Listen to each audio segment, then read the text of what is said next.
Hey, folks out in Twitch land, can you actually hear the two of us? Says the two of us as if I'm talking. I am now talking.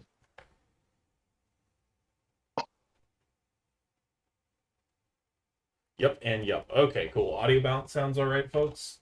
Just so we don't get like 20 minutes in and someone says one of you sounds way louder than the other,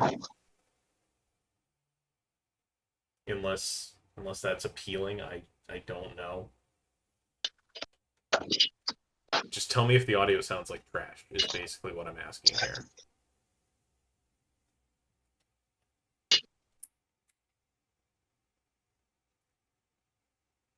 Anyone? All right. Omni's good. Fizzle isn't talking Talking enough. enough. Fizzle was a little loud. Yeah, I can pull my desktop audio down a little bit. Can we get some talking? Yes, I will say a sequence of words. This is a sequence of words at what I think is a normal volume. Oh, it's also being modulated by since I'm picking up the audio from the desktop. I can actually tweak that on my end as well just to get us in a sweet spot. Yeah, too loud. Okay, let's pull it down by like 5 decibels. Can you say something again? Yes, this is a different sequence of words, still at what I hope is a reasonable volume.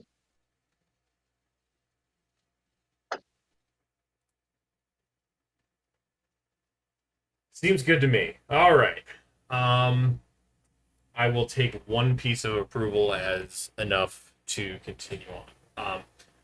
Good afternoon or time zone relevant greeting for folks who are not in the U.S. Or heck, aren't even on the East Coast. We're here again. I know that the channel probably says we're we're doing we're still doing Ikoria. I think I can change It actually that. says Strixhaven for me. Okay, so can I just update this? I can. It's not Strixhaven. It is AFR and MH2. So first off, we've got just a little tiny itty bitty amount of housekeeping to do.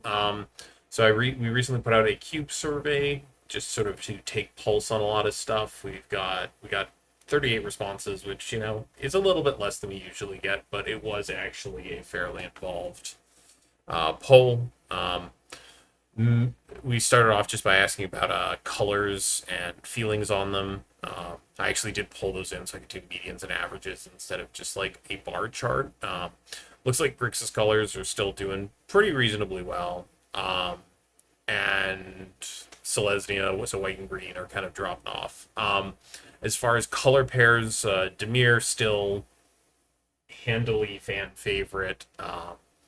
With some interesting ones, I was kind of shocked to see Rakdos as high as it was. But this is all sort of good information for us to have to kind of determine what really, really needs our attention. Sadly, last year's poll did not use this sort of 1 through 5 metric, so we can't directly compare this to last year and see how folks feel about it in comparison, specifically with all the sort of attention we've been trying to pay to Selesnya as a color pair. That all said, this is all good stuff. I did have a couple of questions that I popped in there. Shocked that people are still drafting once a month, although I have a feeling this also includes people who cannot draft currently. I was also shocked to find out how many people folks were drafting with. I did not expect this many twos. I'm gonna level with y'all. I didn't realize that this was such a popular activity to do just you and a partner. There's a bunch of stuff in here that we will get to later, but yeah, seems like folks are generally happy with the direction the cube's been going in. Obviously, room for improvement. I would love, obviously purple bars entirely, but it's good to hear that folks in general are pretty reasonably content with what's going on. the three sort of bonus questions here with asymmetrical land cycles. Folks seemed fine with that as an idea. I will keep that in mind. Folks did not feel great about un- unbalanced color sections. So allowing some colors to have a couple of extra cards for balance purposes. But I totally, as I was talking with Fizzle before this, I totally understand the desire to have nice even columns. Um, but yeah, it was good to hear back on folks on this exact thing. And the last one is the multiple draftable decks within any given color pair. We do see this, and with only 10% rather, who want only one draftable archetype per color pair, we will be considering sort of looking at a slightly larger spread. So the result of this would probably be that color pairs would be less laser focused, but there would be sort of similar to how in the past we've discussed that blue red can either kind of be built on a more controlling access or a more sort of blue red delvery kind of like, oh, I'm going to play a flyer and then play a bunch of good removal, a bunch of interaction, a bunch of card draw. Um, so we will look into how we can kind of affect this, but since folks were a vast majority of either not having a strong opinion or actively wanting more than one draftable deck, we will try and pay attention to that with updates moving forward. Yeah, that's most of what I wanted to talk about with this. But thanks for folks who responded to the survey. These things are super helpful for us, and I will try and use this as in a similar format come maybe 6 months from now, just to sort of check in and use these as sort of pulse checking surveys. Um, all right, with that all said, I know folks want to get on to the fun stuff, the cards, and the way that we've kind of decided to handle this is Reverse Woodboard order. managed to hit some short key combination that temporarily put me on a lock screen for my computer, which super fun here. Bear with me, folks. It's been a while since we had one of these things, so can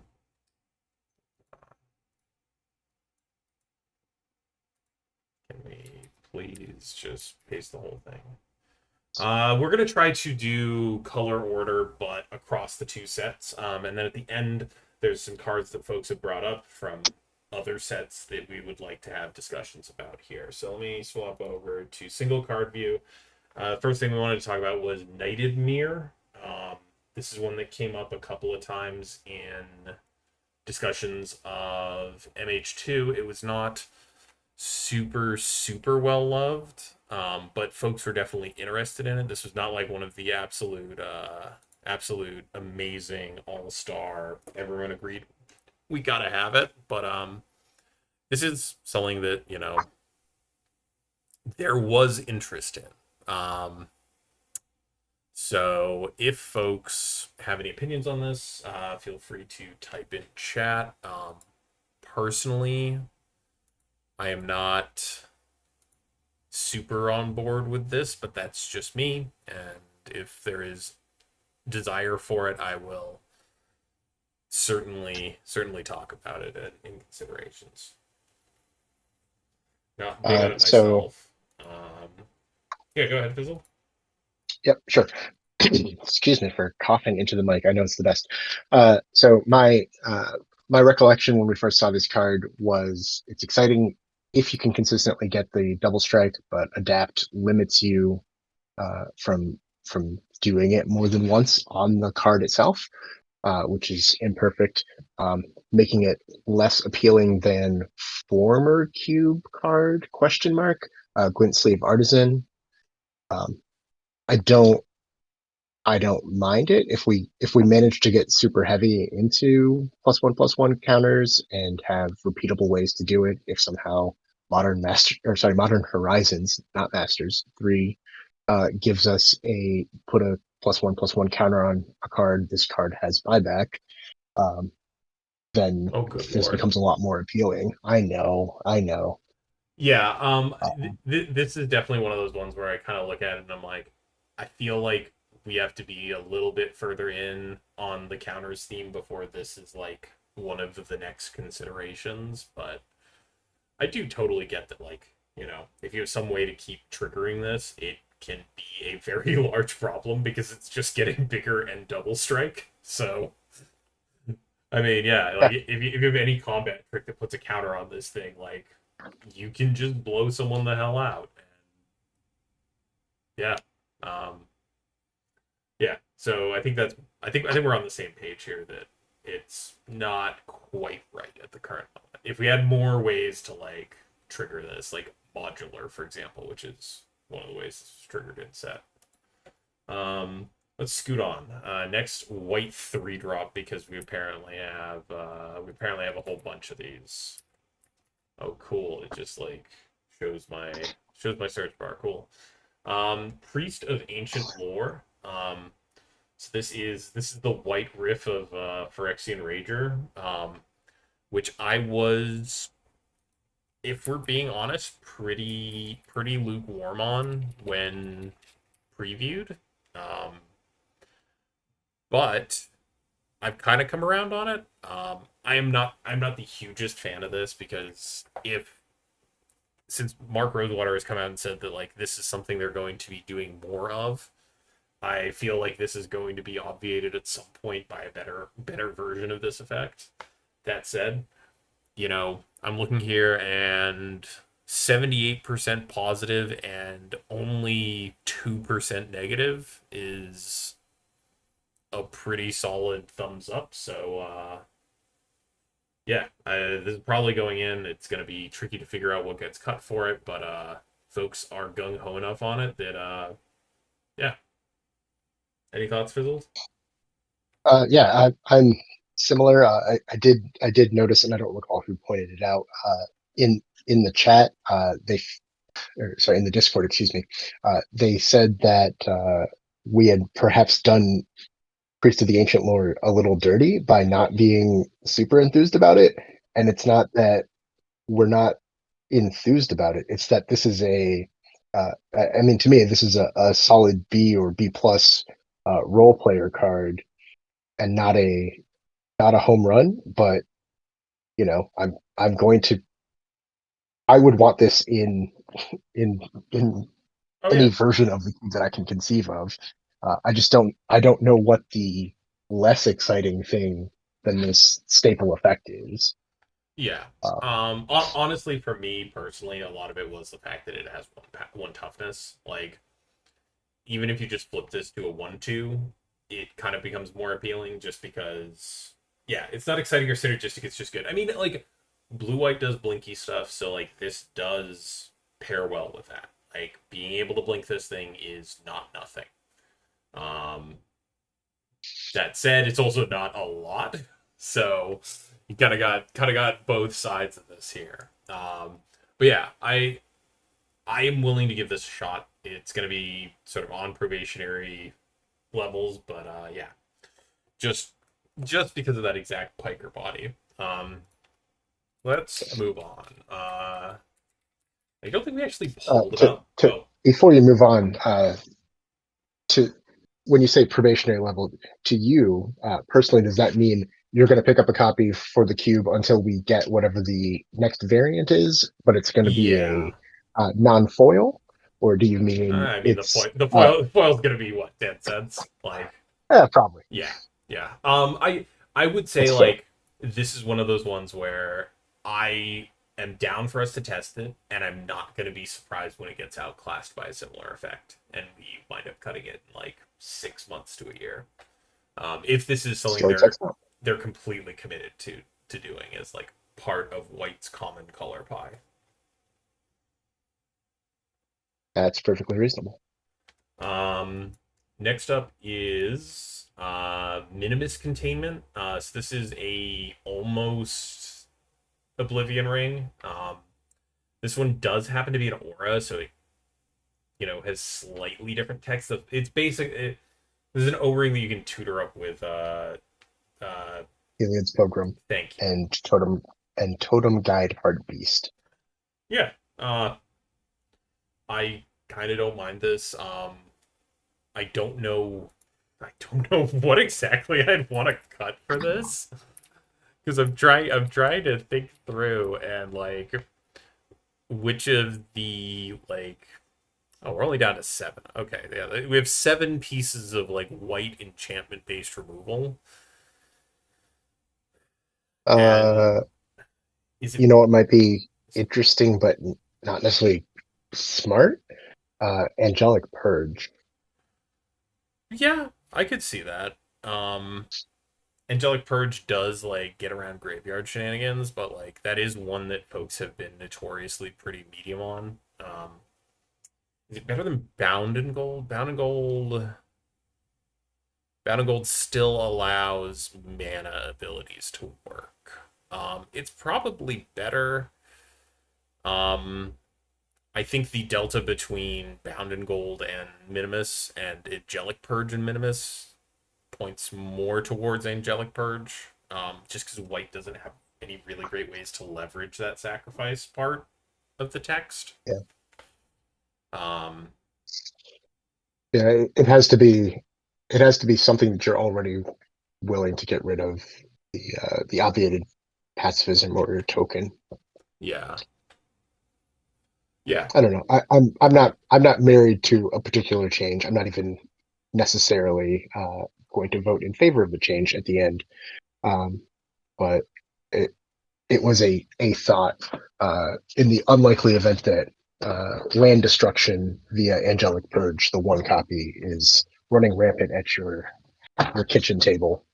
We if you could got get rid of that. artifact lands, um, but yeah, minimus containment. It'd be nice to keep ores at a critical mass. Thank you. That's also a fair point, El Gente.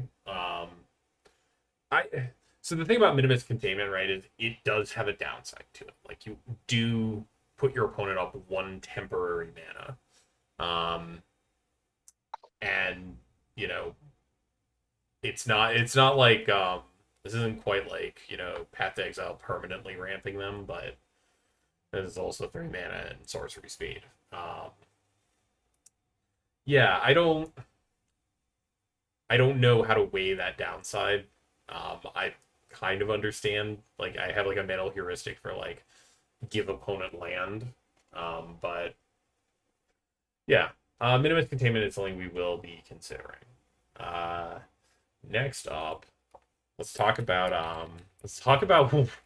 one of the Discord's favorite cards. It's unbounded potential. Um,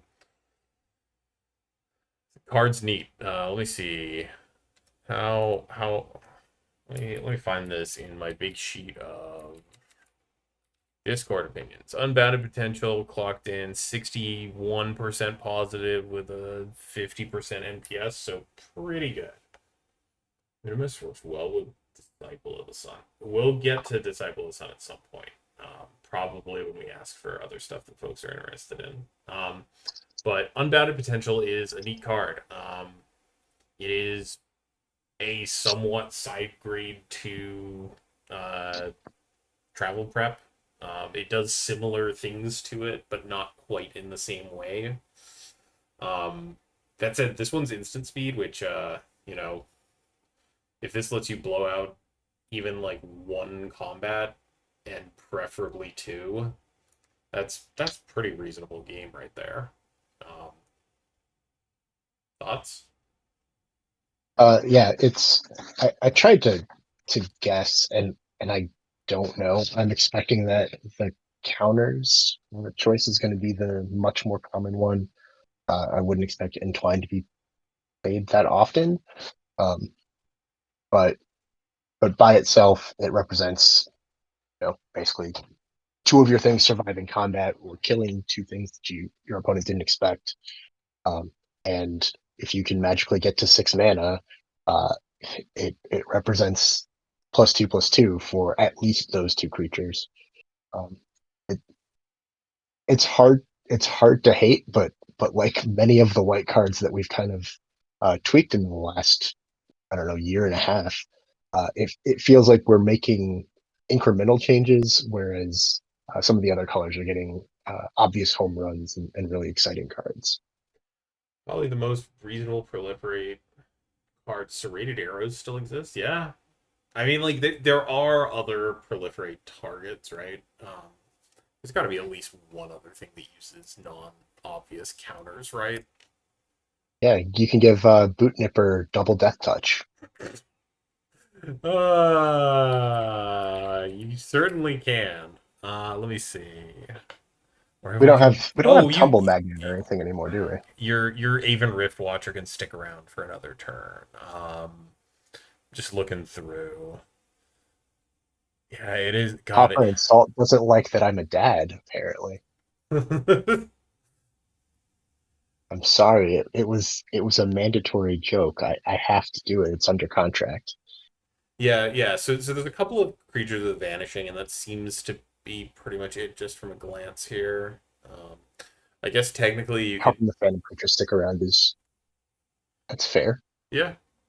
I mean, technically, if you really, really want to, you could, for some reason, proliferate and -0, -1 counter on Wall of Roots. Oh, if your opponent has it, duh.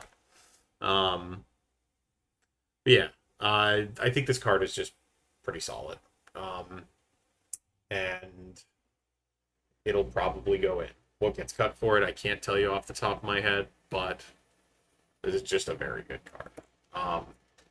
Actually, speaking, I had forgotten about this card. Unfortunately, when we wrote Spreads the First Effect isn't support to. I mean, I'll take whatever we can, right?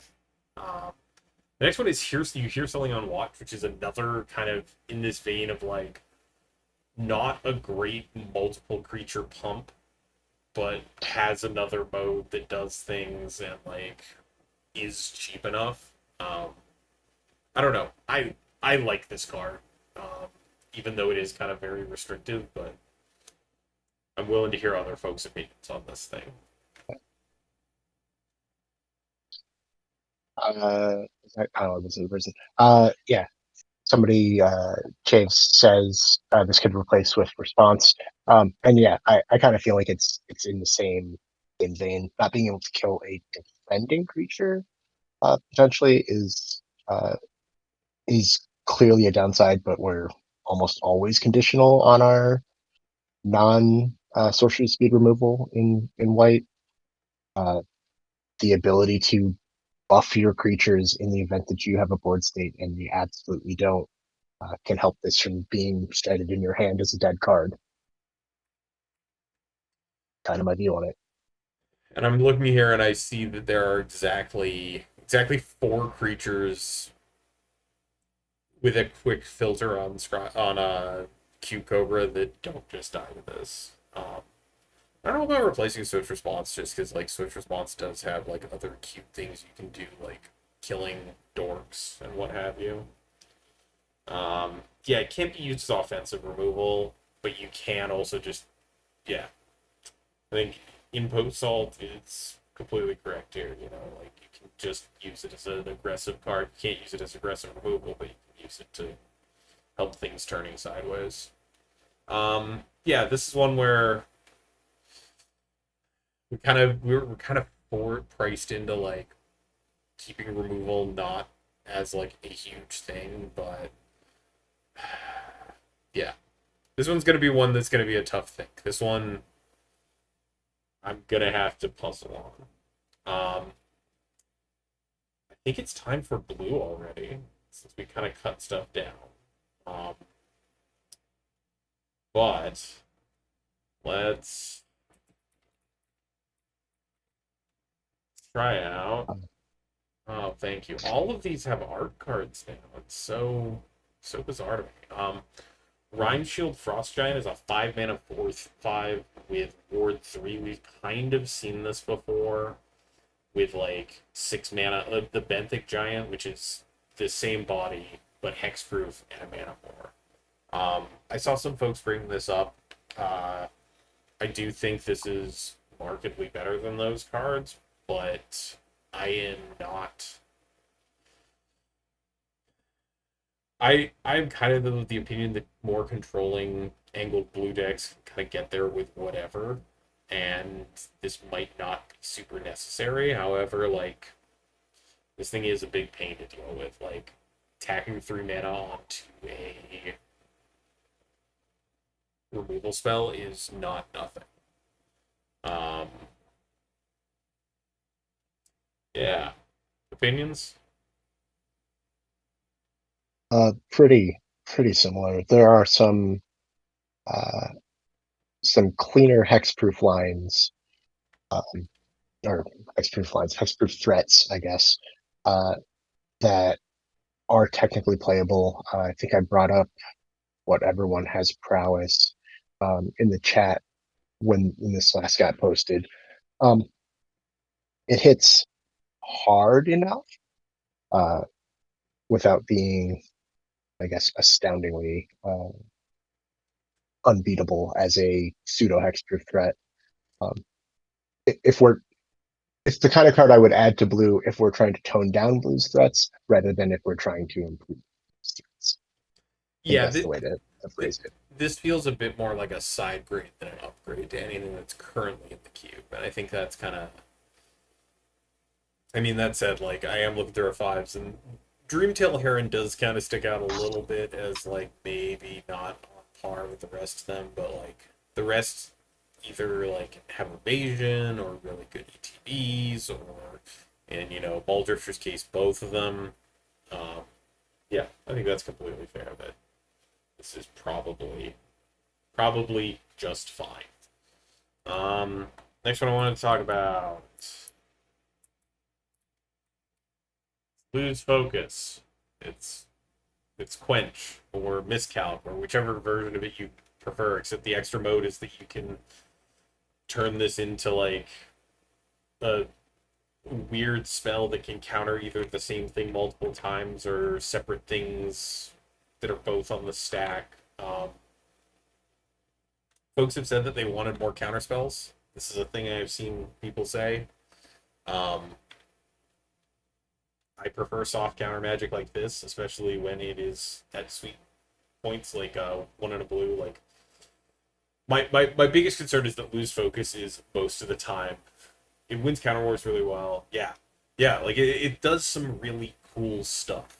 Um, and most of the time this is just quench. And I think that's fine, honestly. Like getting people to play off curve is probably enough a non-zero amount of times, and when the replicate text actually matters, it will matter.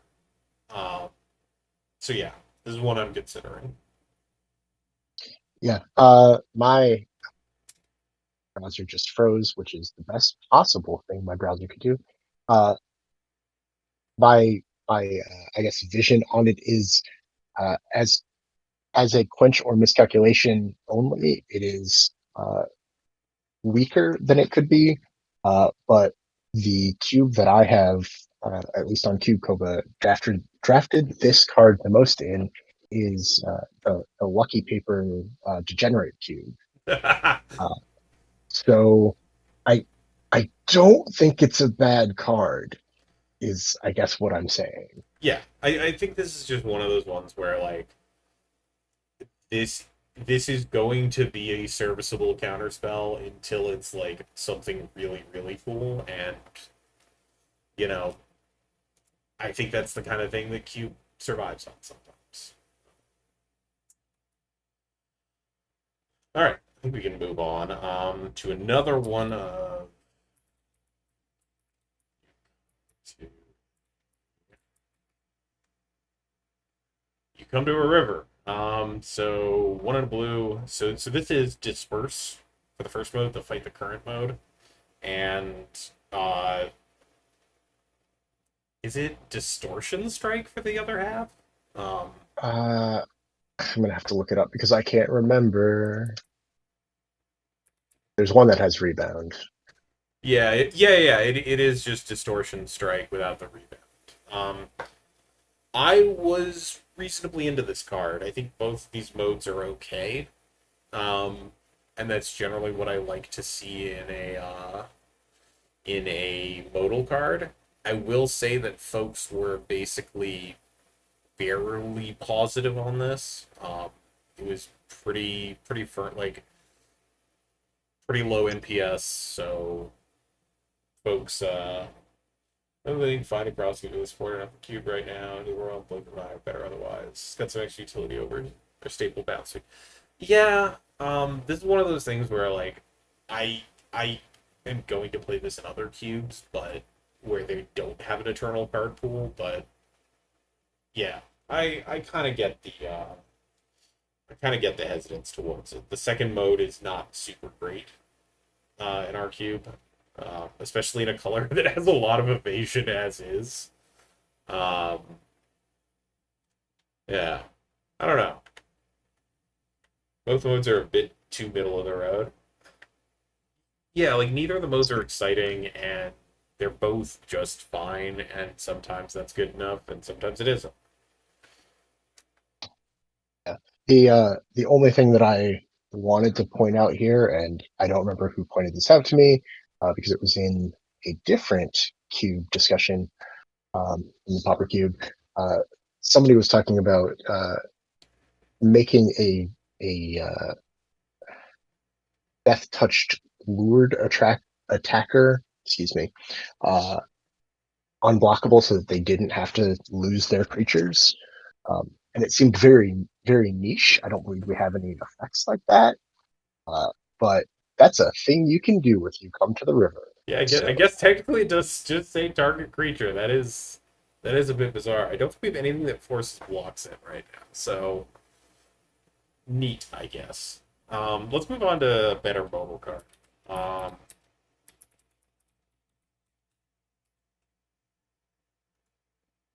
one lure creature at common. Uh, Maybe Impasalt. I don't know what card does it at common. there's a taunting elf. If nothing else, I know is about. Um, but anyway, let's move on to a good magic card. This is you find the villain's lair. It is a cancel, or it uh, double loots. Um, I like this card a lot. Um, I generally like cancel with a good upside to it, and here the upside being a whole other card is really nice. The fact that you can just keep this up, and if card velocity turns out to be more important than countering whatever they do on a turn, just being able to kind of fire this off and filter your draws a little bit is pretty reasonable. Yeah, Yeah, it like cancel is cancel with upside is always fine technically, if not necessarily exciting. My big, I guess, hesitation towards this card is draw two, discard two at instant speed. Feels like you are filtering your deck for a combo finish, um, and there aren't very many of those in the cube. I mean, And hopefully none of them currently involve blue. But I do think that this is definitely one of those things where if you have combo potential, like this goes up a little bit. Um, no untapped frantic research. Yeah, like you know it's not the best that roll. It's not the best as a counterspell, but I think both modes are just fine. Like the worst feeling in the world is leaving up a counterspell on your opponent's turn and they just don't do anything. And now you're just like, oh cool, I was just a big dummy and I could have like done something with this mana. And this having something as, okayish as double loot, but faithless looting. Yes, it's card negative, but you know, if you'd rather do that than counter a spell, you can. fair. Um, yeah, let's move on. And let's talk about the best little critter in Modern Horizons 2. This little crab. Um, so this is When Wall of Omens, Wall of Blossoms, my friend. Let's be old about this. You know, a reason for what is it, D5C to not splash green. Yeah, this card is very good. An O3 is a real body that blocks aggro threats, and investigate is makes this so it's 3 mana to draw a card, but also you got a O3 out of it. This is a fine Magic card. We will probably try to include this. That's all I've got on it. Yeah, this is a delight as a control card, and a deck that I don't get to talk about very often because nobody but me apparently remembers it. This reminds me of Denias 5 color. Oh yeah. Uh, I guess maybe I do talk about it enough in front of Oh you. no no no no Uh, no! I've played that deck. Like, yeah, trust me, I know the appeal. yeah. And Operation Dumbo Drop in a roundabout fashion. It's tiny, formerly Type 2 legal cousin. Uh, I love both abilities on this. I love that the sorcery comes back, or sorry, sorcery comes back. I love that it is a sorcery rather than a creature, Yes. so that you could potentially cast it a second time while you still have the creature if you have Archaeomancer. Yes, being able to recur this with Archimancer style effects is super, super cool. It's super dirtily, but also I feel like that's fine. If you can't beat just wall of O3s, other stuff has probably gone wrong in the process, but yeah, I like this quite a bit. Second mana, 1 mana blue creature gets in? I think so. Where is Archimancer? Uh, Hold on to that question, El Tenente. We will get to stuff outside of these two sets after we're done getting through these. But yeah, I like hard evidence a lot. Everything becomes a crap. This is carcinization. Um, let's move on to black. Someone I saw requested this, and this is Shambling Ghast. It's a 1 mana 1/1 that is just continuing to put Festering Goblin further and further into the dirt.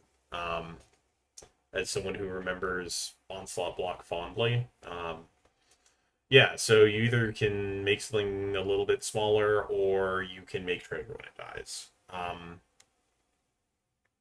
We have not included one of these effects before. However, this is, I guess, technically the best in class. Combos in other formats, it's fine in cube. Yeah, I am not on board for this one, and I see the appeal, but I don't think this is doing enough to warrant taking up space. Is kind of my feeling on this. yeah, the this is this is a very good string goblin, or its ilk. Uh, a permanent a permanent negative counter, excuse me, instead of just a temporary, would be more appealing. Yeah, So Imposol points out there is Festering Mummy, which is just the -1/-1, but it's a counter. They've been riffing on this one for a minute now. Like, we've gotten several different takes on this exact sort of concept of a creature. Um, yeah, this is one that, like, there is not like immediately a place I want to really play this, but it does exist. And if we want an effect like this is certainly the first stringer for 1/1 that does a tiny little debuff when it dies.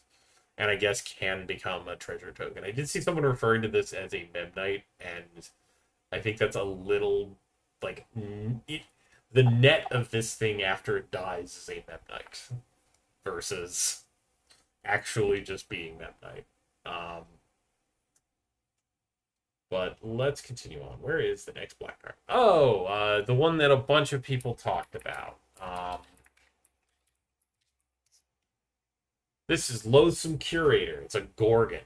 Um, So 4 mana, 5/4 menace with exploit. If you exploit it, you can destroy a target creature you don't control with mana value 3 or less.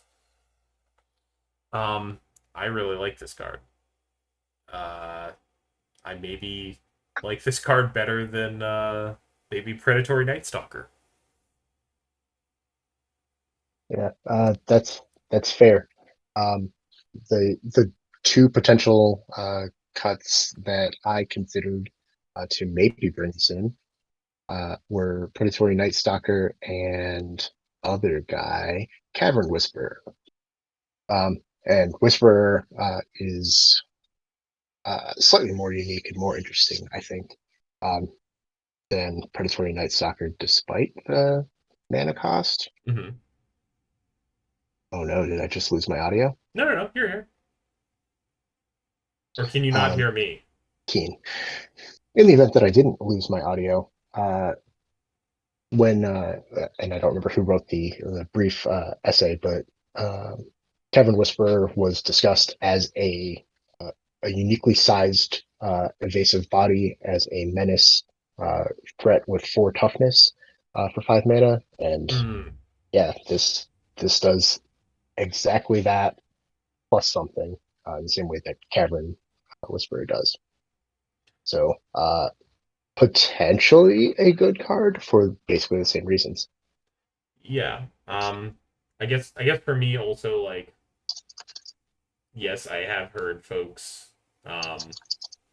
oh, I hear Fizzle typing. I feel like maybe we've had a disconnect.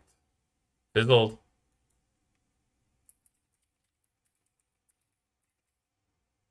Oh. I can hear him, but I can't hear. I don't. No idea if anyone can hear me. I can see my mic lighting up.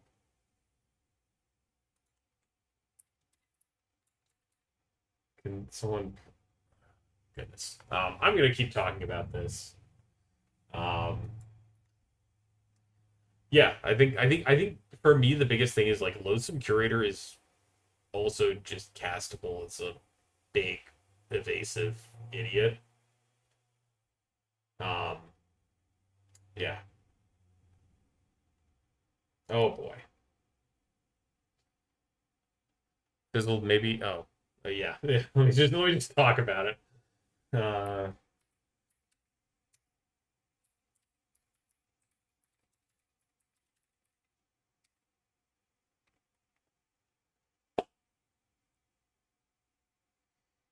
all right.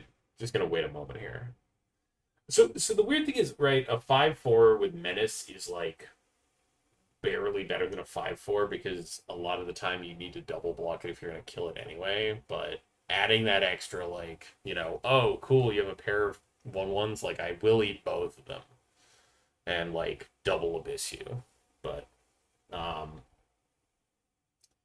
yeah, I oh, can you hear All me? right. Yes, I can. All right, wonderful. Yeah, I was just saying, like, I think Losum Curator is pretty solid. I think the fact that, like, this can just, again, it can just be a big dumb idiot if you need it to be. Exploit is optional. So there are going to be some situations where this isn't as good. And I do think that, like, the mana value 3 or less is a very real restriction. That said, Predatory Night Stalker is one of those cards that people keep bringing up, and I'm kind of getting a little tired of justifying including an $8 card that's just okay, especially when let's see, Most Curator is currently a 2 cent magic card. So I am What about foil alt art? Have you thought about that? That cuts the, you know, uh, it, insofar as we are a budget cube list, Night Stalker is showing its age. yes. Um and I don't think anyone's gonna miss it enough. Um, Next up, and this is actually gonna be a two-parter here. So I'm gonna pull this card, Deadly Dispute. And I am also going to pull up.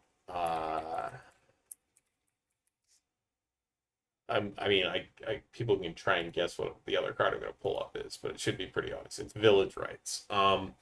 So having seen Deadly Dispute in action, as well as having played with Village Rights, I am kind of interested in including one of these. And my gut is leaning towards Village Rights at the current moment. So this is one of those funky ones where they are kind of the same card insofar as their net 1 mana, draw 2 cards. Deadly Dispute does have a an added ability to sack just an artifact, which is neat. But it does require that you keep up twice as much mana. Um, yeah, I've come around on Village Rights. I was not a huge fan of it for the fact that it sort of promotes more reactive gameplay instead of proactive gameplay, but if we're going to be considering another card later on, which that actually slipped through this list, it did. I was gonna say, since we are also considering, let me pull up Feign Death. If you can keep Feign Death up, you can keep Village Rights up, and both of them will get you. Doesn't this make Dimir even better when it's already the top color pair? I mean, It kind of depends on what the logical cuts are. Um, it gives it something. It gives the color pair something to do with a creature that was going to die anyway. Um, if you manage to draft the 1/2 combination of uh, hard evidence and oh boy. yeah, then you can turn in your Grixis Flyers deck or whatever because you can fix for a third color off of the treasure token. Um, but that's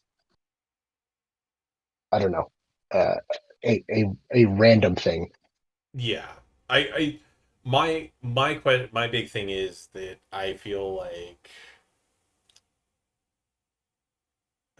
since tried to stop caring about how good blue black is. Enough people know Grixis color is the best ones and overdrafted. Yeah, I think the other thing is like sacrificing a creature when it's a random spud token is different than like, you know, having to actually have a creature. Because blue black is not a color pair that, in my experience at least, has tended to have an overabundance of creatures. Now, yes, you can just keep this up as a protective spell, and instead of countering their removal, just draw 2 cards. That said, there are other decks that can make fine use of this card. So I think the fact that like this doesn't Village Rights goes in decks with creatures, and that will sometimes not be blue black. So yeah, this will likely be a good card in blue black. That said, it will also be a good card in other black X decks that have creatures. As will Feign Death. Feign Death is a little bit funkier. Um, Feign Death is a riff on. Let me just pull up some of the other classics of this. I, I, I, Evil, supernatural stamina, and the other one that's 2 drop from M19. there are so many riffs on this at this point. Of target creature regenerates, but not really. So I do like Feign Death more than Undying Evil. Muldrifter loves Feign Death. Muldrifter loves Undying Evil as well. There's plenty. It turns out Muldrifter is still a good Magic card. Feign Death is just pretty solid. The fact it brings it back bigger, guaranteed. You can target something that comes in with +1/+1 counters on it. Is also a boon over Undying Evil. It does bring the thing back tapped, which is not nothing. But I am just it's better than Undying Evil. It is a side grade to Undying Evil. Let's Yeah, there are absolutely times where the the tapped Yes. matters. And Oh, that was the there are also times where undying being different than bring it back with a plus one counter on it matters as well. Hello, Calibu. Um, we yeah. the one thing I forgot to mention because there are I think only two cards that currently have undying. The white spell that we looked at earlier that puts or potentially puts a plus one counter could conceivably be used to prevent your opponent's young wolf or butcher ghoul from coming back. If Mm. that was something you really wanted to do, Oof. That's a bit yeah, rough. it's not great. It's But not great. but yeah, like being able to use this to sort of buy back something and just keep it around a little bit longer is pretty reasonable. Um, so yeah, both Feign Death and Village Rites are things I'm kind of interested in. It's going to be a matter of finding space for them, and maybe one goes in, maybe both go in, maybe neither go in. But I would be unsurprised to have one of them show up. Um, Next on the list, let me swap back to single card view here.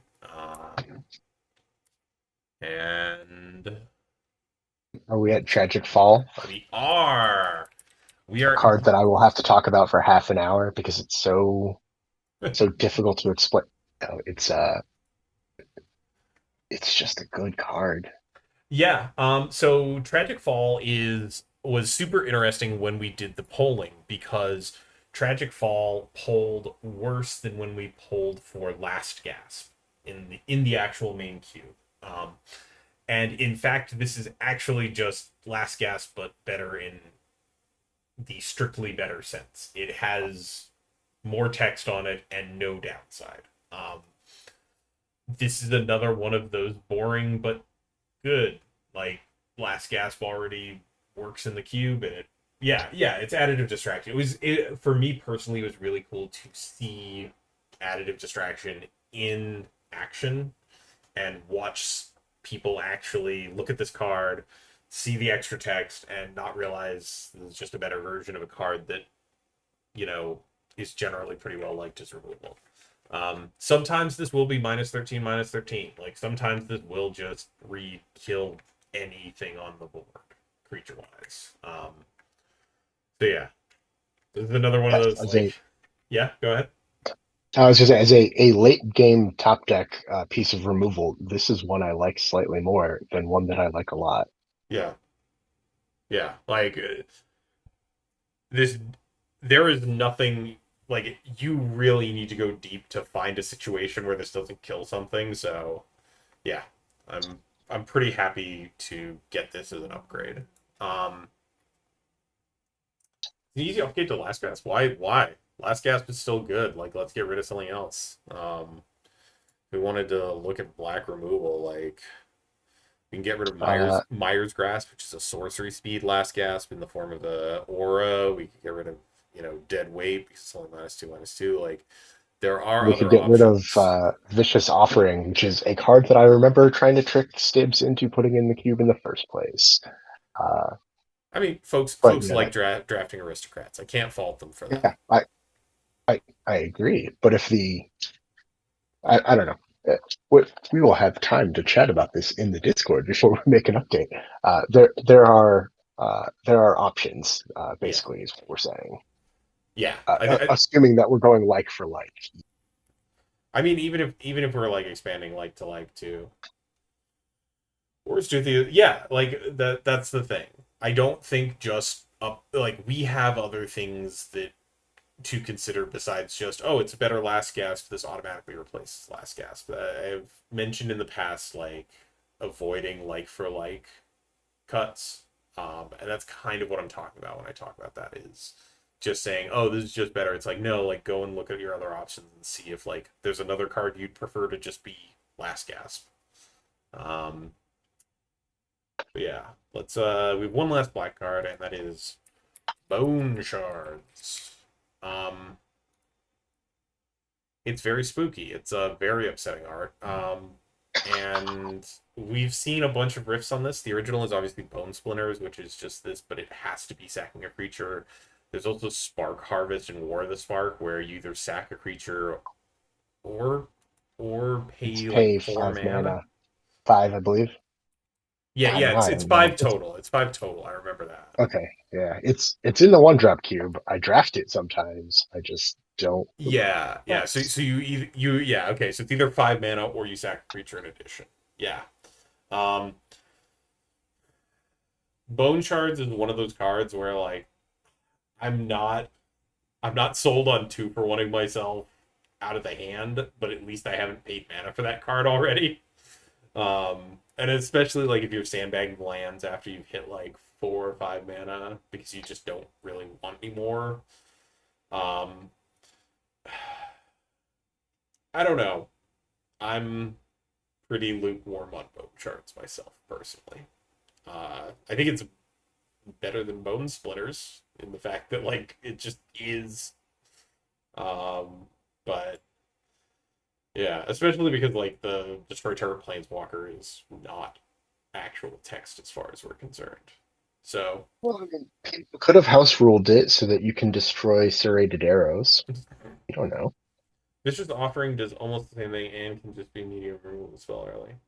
Try to avoid having strictly better versions of the same card in the cube. Yeah, that's completely up to you, but that is not something that we are bound by.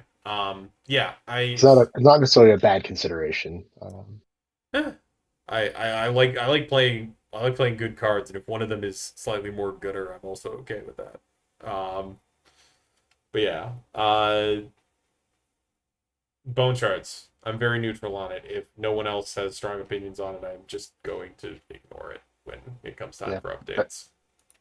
the quick crux of my opinion for it is there's there's a presently an amount of two drop instant speed removal in black, and I think those removal spells are pretty good. Kill most things that you might see on the first couple of turns.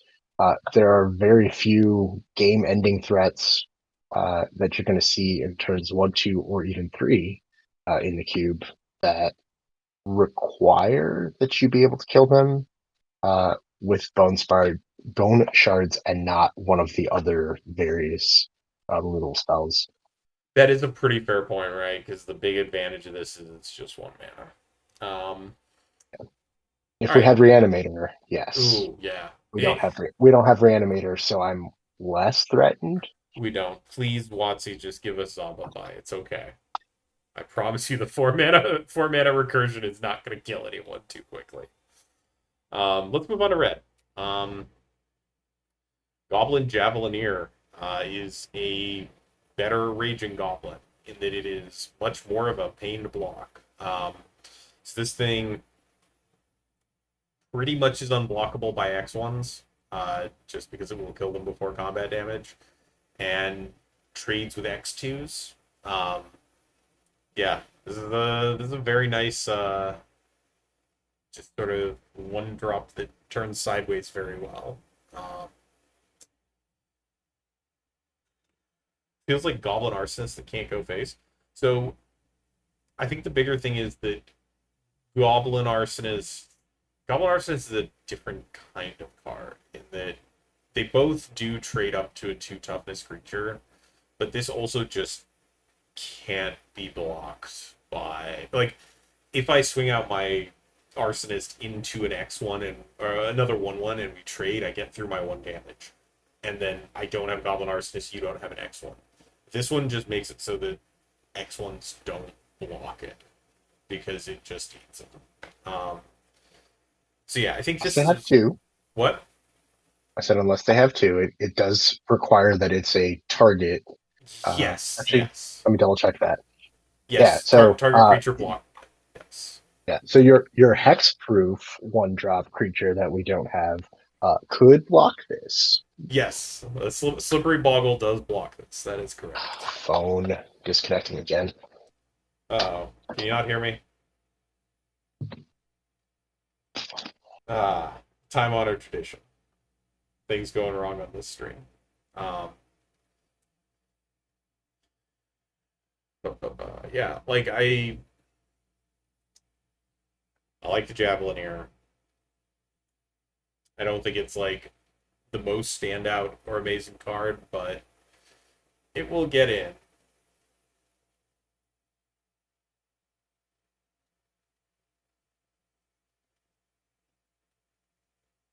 Just gonna wait a moment for Fizzle to get back in here, but we can move on to other goblin-y, gremlin-y types of things next. What would we cut for it? That's a good question.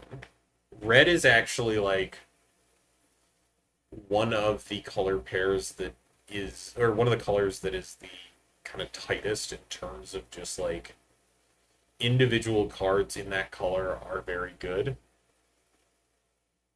I mean, it's not even just the one drops. Like, there's just a lot of very solid Magic cards here.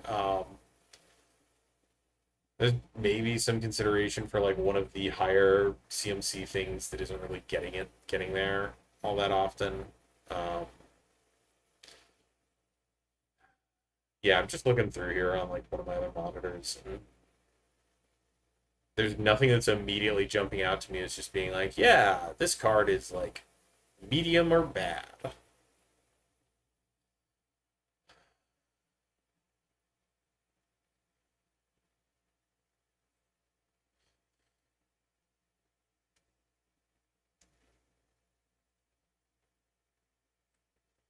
Please, Fizzled, get back here.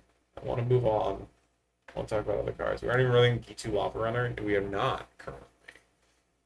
That's the thing. Like, they keep printing really good one drops in red that I would like to play, and I keep having to have other CMCs. It's probably, if this were to go in, it would probably cut something of a different CMC just because they're a little bit less likely to get cast.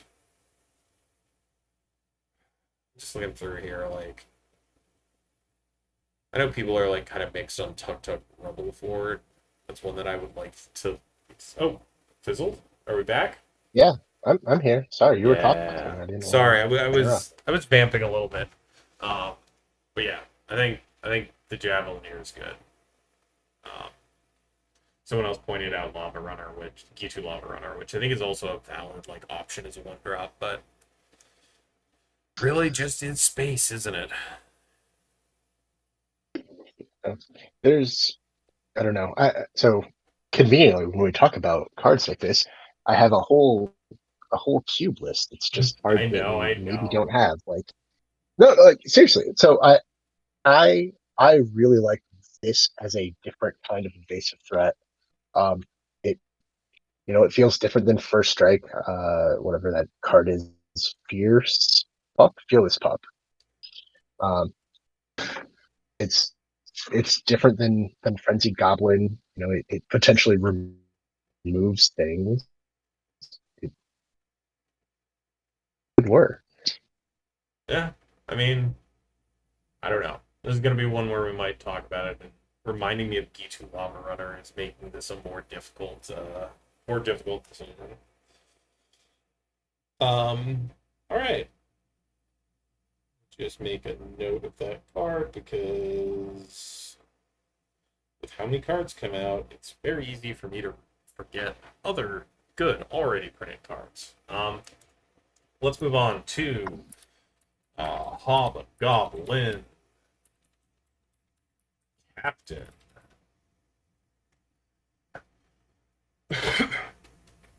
So, 2 mana 3/1, pretty stock body, but if you swing with 6 power or greater, gets first strike. Um, this thing has been pretty good in AFR from what I've seen. However, it does have the notable thing of it does just combo with itself pretty reasonably. Like having multiples of this works out nicely when they all have first strike. Um, that said, we don't have multiples of it, so I am I'm not huge on this one, but I do see the potential here. Any thoughts, Fizzled?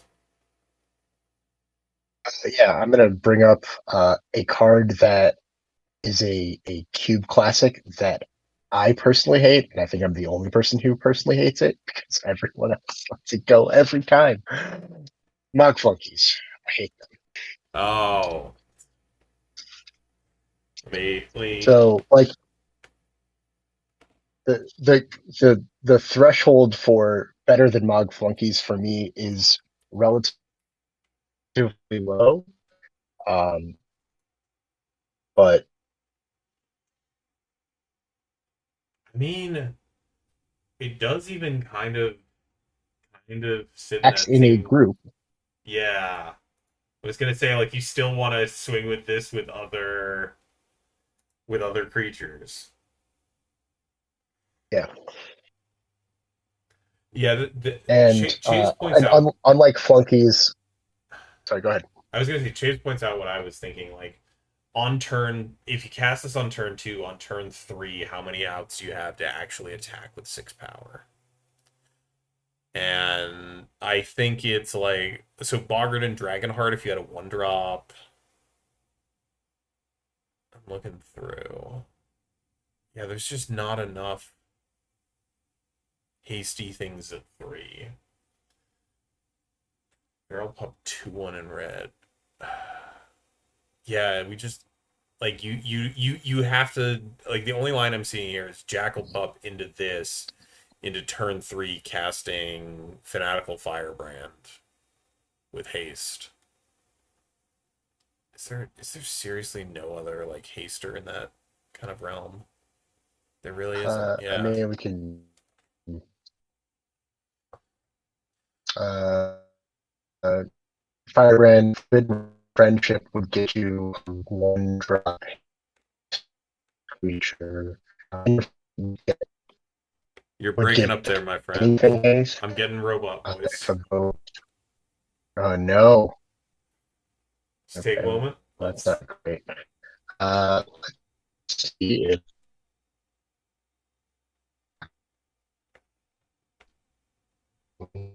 Oh, I think we're just completely losing you there.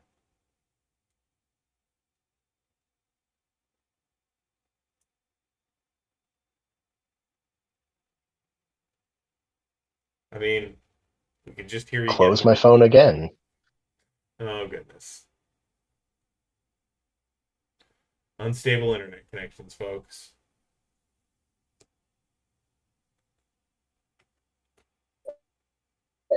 I log back on.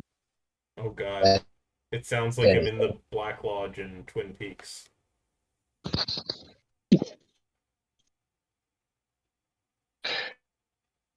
Sorry. Hello? Okay. Can you hear me? Oh, there we go. Wonderful. Okay. Sorry. How is this worse than a Uh, Corsola and Legionnaire Cats for White? Yeah. Yeah, I just Hobgoblin Captain is one of those ones where like I think this is a good common in retail draft that just doesn't have lines in the current configuration where it like works. Oh, you can Goblin Heel Cutter this. Like I'd forgotten that Goblin Heel Cutter is secretly a 3 drop sometimes. God. Yeah, I really yeah. I don't know if you could hear me. I said Inner Flame Acolytes evoke cost would help. yeah.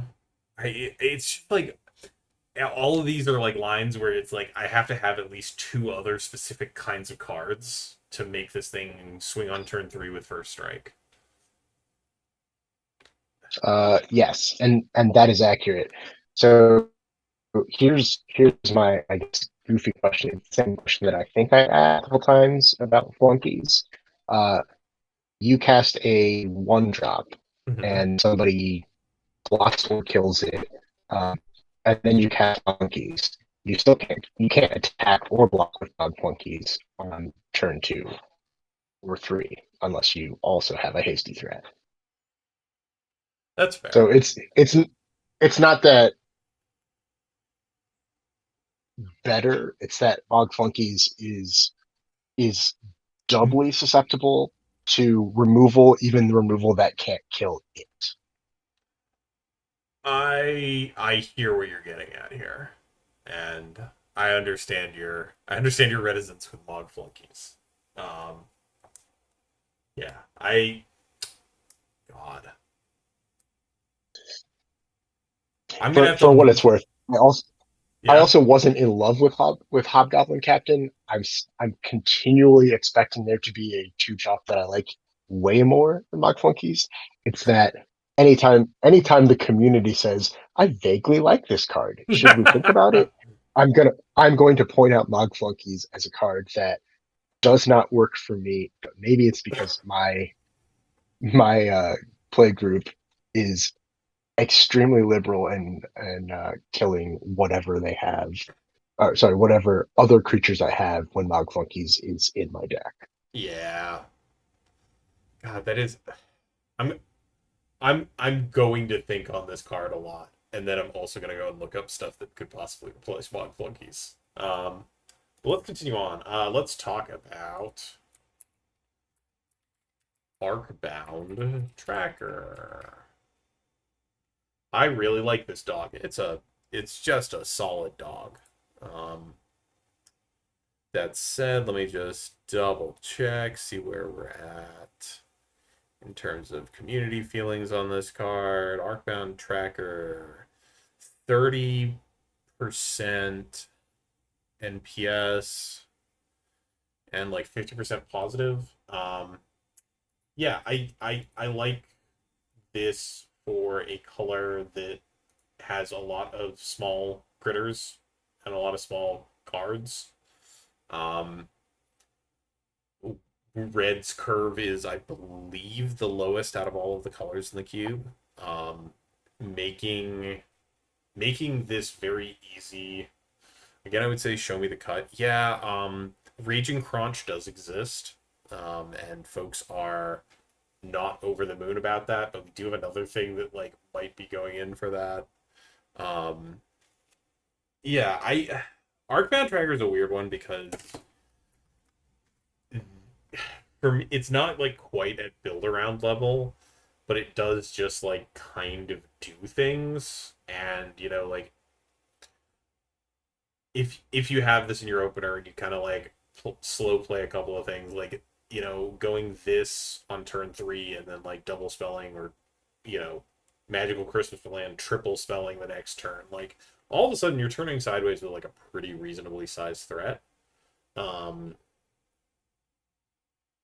yeah, I like this. I do think that the point of red already very good cards um, is legit, but I guess is anyone really in love with Keldon Raider? That's the real question.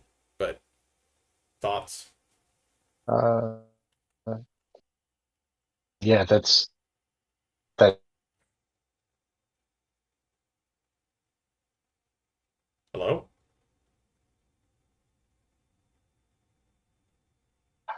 my speaker go out again. Um, no, I can hear you now. And it it doesn't have to be that it doesn't have to be that big. Um, a 3/3 menace for functionally 3 mana is a lot. It's a lot of body. That's a reasonable clock or threat that most most decks that have red removal can uh, further accelerate. I say Yeah. 3. I'm already picturing that you have achieved the double spelling. I should say. I mean, Um, the fact the that it's base any body is not spell. that exciting, but getting there is.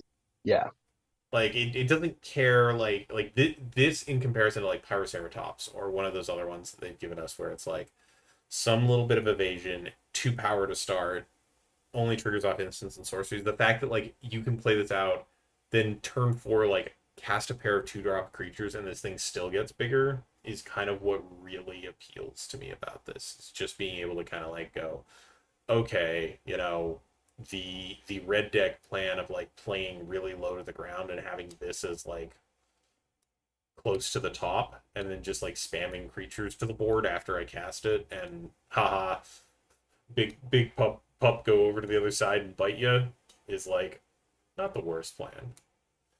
Every once in a while, modular is going to be very relevant. I mean, boy howdy, let me tell you, I am prepared for the first person to be very upset when this gets paired with exactly Porcelain Legionnaire, and someone just has the absolute miserable time of like being beaten to death by a 5/3 with first strike. That Yeah. said, you know, not a little bit of magical Christmas land, but it will eventually happen. I think you mean Knighted Merv, right? Oh God, no, no, no, no, no, no. We're Yes, I know. I know. on four It, casting bolt it into 3-drop probably kills the opponent. Yeah, like I think that's the big thing about it for me is like it doesn't this doesn't need to be a 2020. Excellent also an mutate excellent target. mutate target. Huh. We only have the two, right? But one of them But one of them flies. gives one of them would give a second copy of Menace, which doesn't help. One of them flies, which is yeah. That is a good call, Caliboo. I will point out that if you mutate Cavern Whisperer onto this thing, it's just a 6/6. It's just a 6/6 menace. Like, huh, huh. That sure is curious. Boy howdy. Yeah. Yeah. I don't care about making them discard a card. All I care about is it's a 6/6 menace. Like, what are you doing now? Let's just double abyss every turn unless they've got the removal spell for it. That's it. They can have a removal spell, and they likely will at some point. But let's move on in red. One that I saw folks talking about Yeah. this very morning. Um, Plundering Barbarian. We have had, what are they called? Irreverent Revelers, the 3-mana 2/2, either destroy an artifact or it gains haste until end of turn. I think that Plundering Barbarian is a better card. We are probably doing a like for like swap because folks have not been stoked on Irreverent Revelers. Those are my thoughts on this Magic the Gathering card.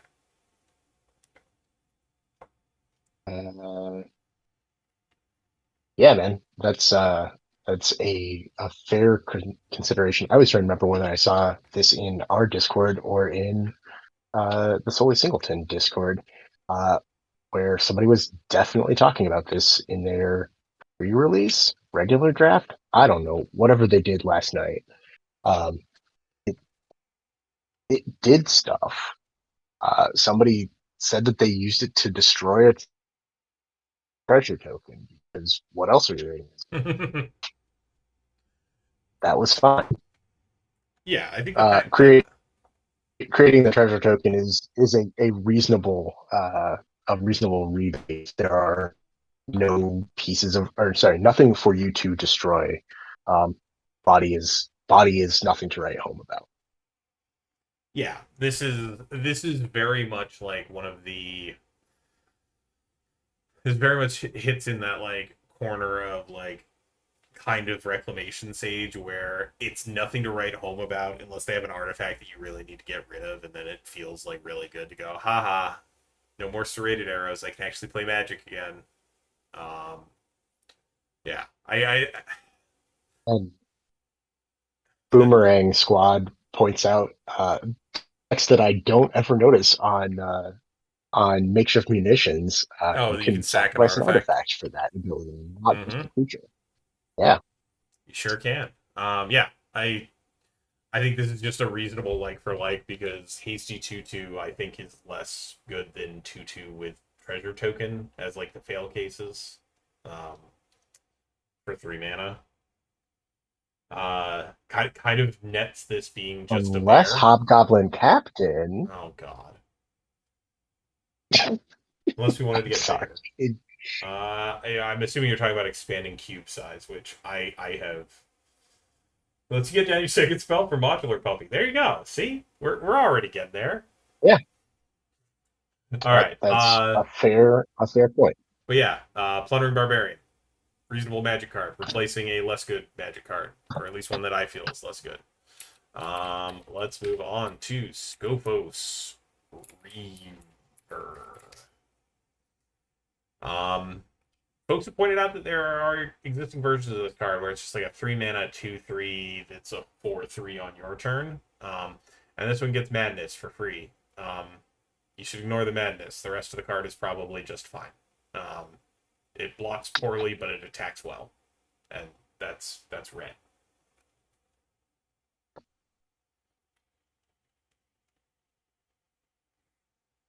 Uh, yeah, the MH1 slash MH2 problem, additive distraction. Yeah, The bottom half of the card doesn't matter. it, Uh, it will matter four sometimes. three. Like it's not nothing, right? Like you sometimes do discard cards, and if this happens to be one of them, like cheaping it out on the madness is fine. Well, yes, you could go insolent neonate into something into this, and you'll be very happy. Uh, you could also go. This is bigger than Raging Kronk when it attacks by itself. Sorry, bigger, as big as Raging Kronk when it attacks by itself. Yeah. Um, it's it's neat. I like the art. I like the aggressive use of shadow and smoke. Getting stuck on 2 lands and discarding a hand size. Um, I mean, there's worse end results. Like I've heard more tenuous Yeah, lines. But yes, I do. I have definitely played the draw your ace card and discard so that you can eventually cast reanimate. This But is that's fine. yeah, I think this is like just one of those cards that you just ignore the madness. Sometimes it happens, and if it does, cool. If not, you move on with your day. We have one last red card. Dueling Rapier. Um, there were folks who didn't like this card.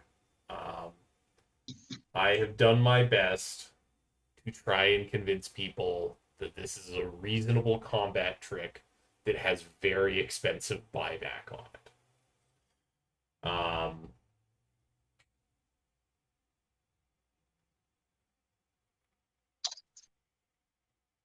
Yes, and I think reading Equip 4 in Post Alt and saying that looks like a lot is completely fair.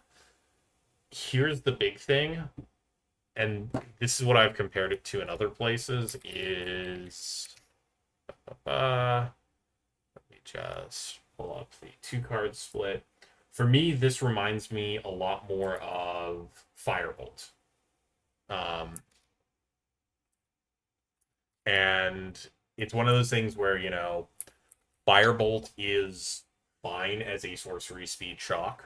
Um, but also has this mode where, if you just kind of flood out, like you can still recast it for another 2. Rapier is kind of in that same point. Like you can use this pretty easily because of the flash as a shock in combat. Like either equipping it to an unblocked creature and getting in for 2 extra points of damage, or strapping on something that's in an unfavorable combat. And I do feel like after the first time this thing like shows up in a match, your opponent can potentially play scared about it. And, you swinging out with red mana up can sometimes now become a little bit more of a wary situation. Um, yeah, that's my take on this. Yeah, I think that's a perfectly reasonable take. There are times where uh, you're holding Dynacharge and you're not going to get a second use out of it, um, and you're only going to have the 1 extra mana. This is as good as Dynacharge without the overload cost. It's functionally as good as Firebolt, but a combat trick. Um, there are a variety of use cases for this particular equipment, um, because it has flash, that I really love, and I think it adds a little bit of complexity and reach. There we go, to Red's game. I'm super pumped to put this in like all of my cubes. Yeah, I think it's just a yeah, even a bad bone splitter. It's a different bone splitter. I think. I think is the main thing to keep in mind. Like this is comparing this to bone splitter. I think it's worse in a non-zero amount of occasions. But I think this also has situations where it's better. Like just being able to flash this in combat is really neat. Yeah, I don't know what's coming out for this, but this is one that I very much want to get in there, and I think for folks who were not convinced of it, I feel like getting a chance to play with it is probably gonna help at least some folks see where the folks who are positive on this are coming from. Um, but yeah, the 420th card. No. We're doing our funny meme number, not the internet's funny meme number. All right. We are out of red cards. We're on to green cards. And I'm gonna pull up two cards at once because they are Dusk. Oh, these are both kind of related cards. And I do want to kind of talk about them together because they're both counters cards. That is Dust Shell Crawler and Deepwood Denizen. Both very murky, dark artwork. The Dust Shell Crawler is a effect that we have seen before, and we have actually included in the cube of these trample granting counter lords. This one is kind of reasonable, um, but I am not sold on us needing an extra copy of this effect. And I don't know if folks like this more than what is it, Battlefront Crew Shock? Am I remembering the name of that thing right? Crowned No. Ceratok. Crowned Ceratok. There we go. Yeah, I would have never gotten there. I was thinking Gnarlid Colony, which is not what you were talking Yeah, Gnarlid Colony is the other version of this, which I like a little bit better because you can pump itself with its kicker. Um, that said, Dust Shell Crawler is a little bit more resilient in terms of the fact that it's an O3. O3s are reasonably big. I would rather have something like Pollen Breaker. Yeah, I think before we add another thing with this exact line of text on it, I I would like to add more proliferate stuff if necessary first. Because we aren't even using all these. There's also Pride Malkin that we haven't touched either. So yeah, I'm just kind of like hesitant to actually include more of this particular effect without some other rider besides put a +1/+1 counter on target creature. Um, Now Deepwood Denizen is an interesting one for me, and my gut call on this card is that I think it's a win more card. Um, that said, how much are people willing to pay to draw a card in green? Not as much as we thought. I'm trying to remember the card from not Origins. Vivian's Grizzly, is that the name? Oh, the war one. That one wasn't just blind draw though. That was 3 mana, flip the top card. If it's a creature, you get to draw it. I get like that. Yeah, That's what it maybe really that comes was it. down to. Like 6 mana draw card is kind of miserable.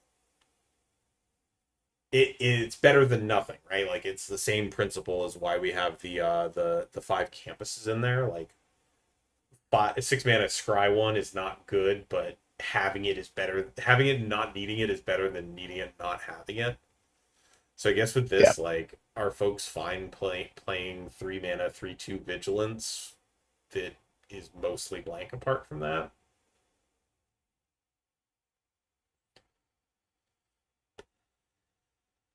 Darkwood. Oh, right. There's some other. It's in M21. I know the card you're talking about. Let me. that makes one of us. I trust you. It was it M21 or is it Uh, M20? Common ID. I'm assuming it was green. Yeah, it's exactly green. It's like I'm looking at M21. Card with Defender. Portcullis Vine is not what we're talking about. no, maybe I was wrong. Maybe this was M20. Oh, M20 or M19.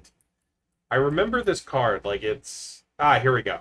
Let me pull that up for comparison's sakes.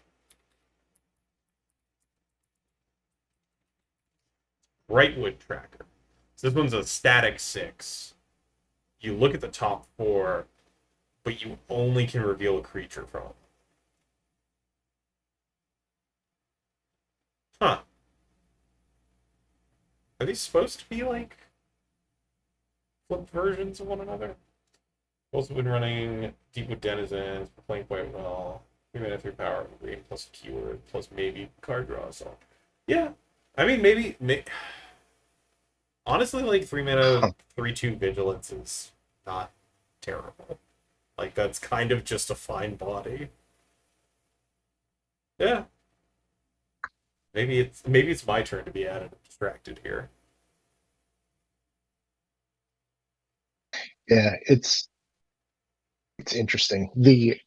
I think in green, if you're not getting an exceptional body, we are used to looking for keyword evasion, and we don't see it here. Maybe that's the issue. Yeah. I mean,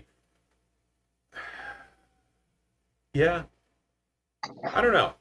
I guess I'll have to look through and see like what we can cut for this that like folks are not stoked on as much. Because I'm also just down to try this to see if it works. Because yeah, like if this is your last thing on board, both you and your opponent are top decking, like sure, I will pay 6 mana. I will pay ungodly amounts of mana and resources to draw one more card. So the fact that this is 6, maybe less if you've gotten a counter onto this thing somehow, I feel pretty okay about that. Let's keep moving this so we don't get suckered down into just this one. Let's talk about Jade Avenger.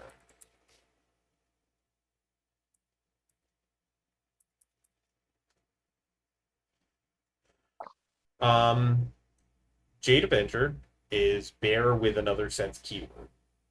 Um,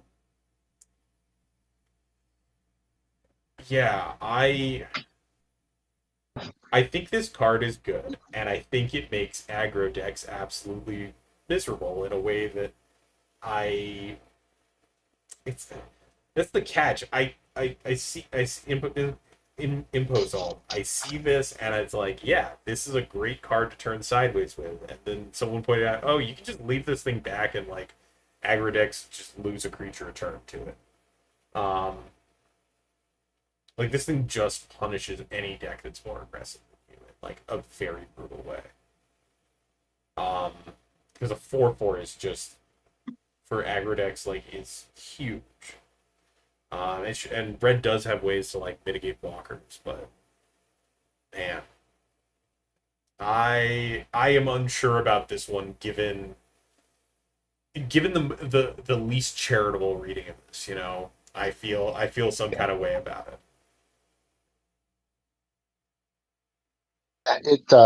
it demands your opponent's premium removal, which is a whole thing. Hydrate makes a new red creature trade. Um, that is close enough to true. In Basalt, I will agree. Um, it technically dies to Firebolt or Yeah, yeah. Madden Like you, Spray or you, some of you can the kill this Madden thing Jet, excuse before me, comp. some of the other moves, but but you have to remember to do it before combat, I mean, which isn't. I don't think like I, requiring people to remember to play Magic well is like a barrier that we should use. Yeah, this is one of those ones where like if this is used in like green X decks to just turn sideways, it probably feels fine. The fact that this just like is sometimes going to be like impossible to deal with for some decks is like somewhat frustrating, but I don't know. Our two drops in green are not amazing, and I guess like we do technically already have stuff like Thornfield Archer in there, which also disincentivizes attacks from aggro decks. But yeah, I don't know. I do love that it's a chump toad though. I I do really like that. Uh, Okay, I'm gonna ask the fizzled goofy question this mhm. time. Uh, Wild mongrel.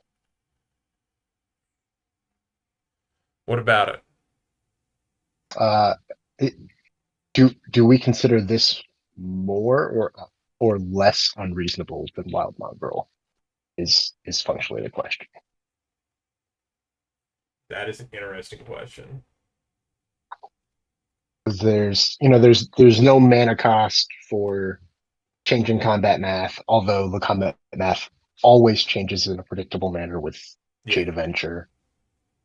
Um, I guess that's a fair point. And also, Impo Salt in the chat points out, I don't mind it as a great blocker. What's the worst thing we could do to green? And that is actually a pretty fair point. People are currently a little bit down on green, and I I guess I like this a lot more thinking about it as like, yeah, sure, like there's this one card and it just makes it so that green doesn't lose to turning stuff sideways. what about, uh, Elton Hente asked, "What about the madness text on Scophos Reaver?" Please don't take my asking about Wild Mongrel as a let's cut Wild Mongrel, who is my baby. Uh, it it's a Wild Mongrel. Wild Mongrel changes combat math and makes your opponent hesitate before throwing a 3/3 blocker in front of it. Um, as long as you have any card in your hand. I was gonna say that It's Mongrel also has the distinct advantage of late game, like if you have any amount of cards in hand, your opponent has to treat it as two plus the number of cards in your hand worth of power. But yeah. yes. Um let's I guess with the context of green is not doing great if we give it something that's a little bit above rate for dealing with a specific other archetype, that's probably fine. I don't mind that as like rationale for getting this in. Also, it's a frog samurai, which I would just like to say is one of my favorite typings I've seen in quite some time. Let's talk about a green card that I think is just unambiguously good. And I don't think anyone is going to object to going in. And it's Bannerhide Crew Shock. Um, it's it's a tri-modal creature. Why is there so much text on this card?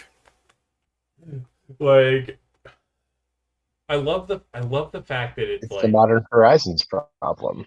I is it a problem though? Like it's either an instant speed two counters on something and then like late game you get to put four counters on something.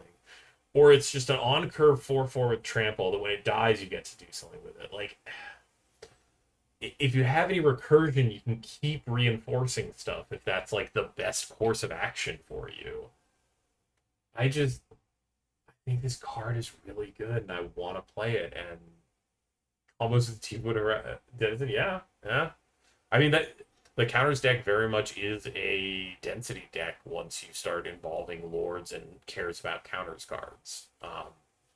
So yeah, like I just think this card is good. I don't have anything like negative to say. I think my biggest problem is that it does not have partners with the Hobgoblin Captain. uh, Goodness. Yeah, no, I just like this card. It's going. What do we cut though? Don't worry about it. We'll figure something out. I say I that mean, I say that like somewhat jokingly, but like you are allowed to worry about it. It's not unreasonable to worry. I don't know what the answer is, but I would just oh, actually, like I fear know an answer. airy bowmasters. No, actually, an answer was the one you were about to say, Fierce Witch Stalker. Yeah, I mean this is. I feel like this is most of the time probably better than Fierce Witch Stalker, just in terms of being modal instead of just coming with 3 life. But yeah, like this card is going in. I will figure out. I will figure out. We will figure out what a cut is when the time comes.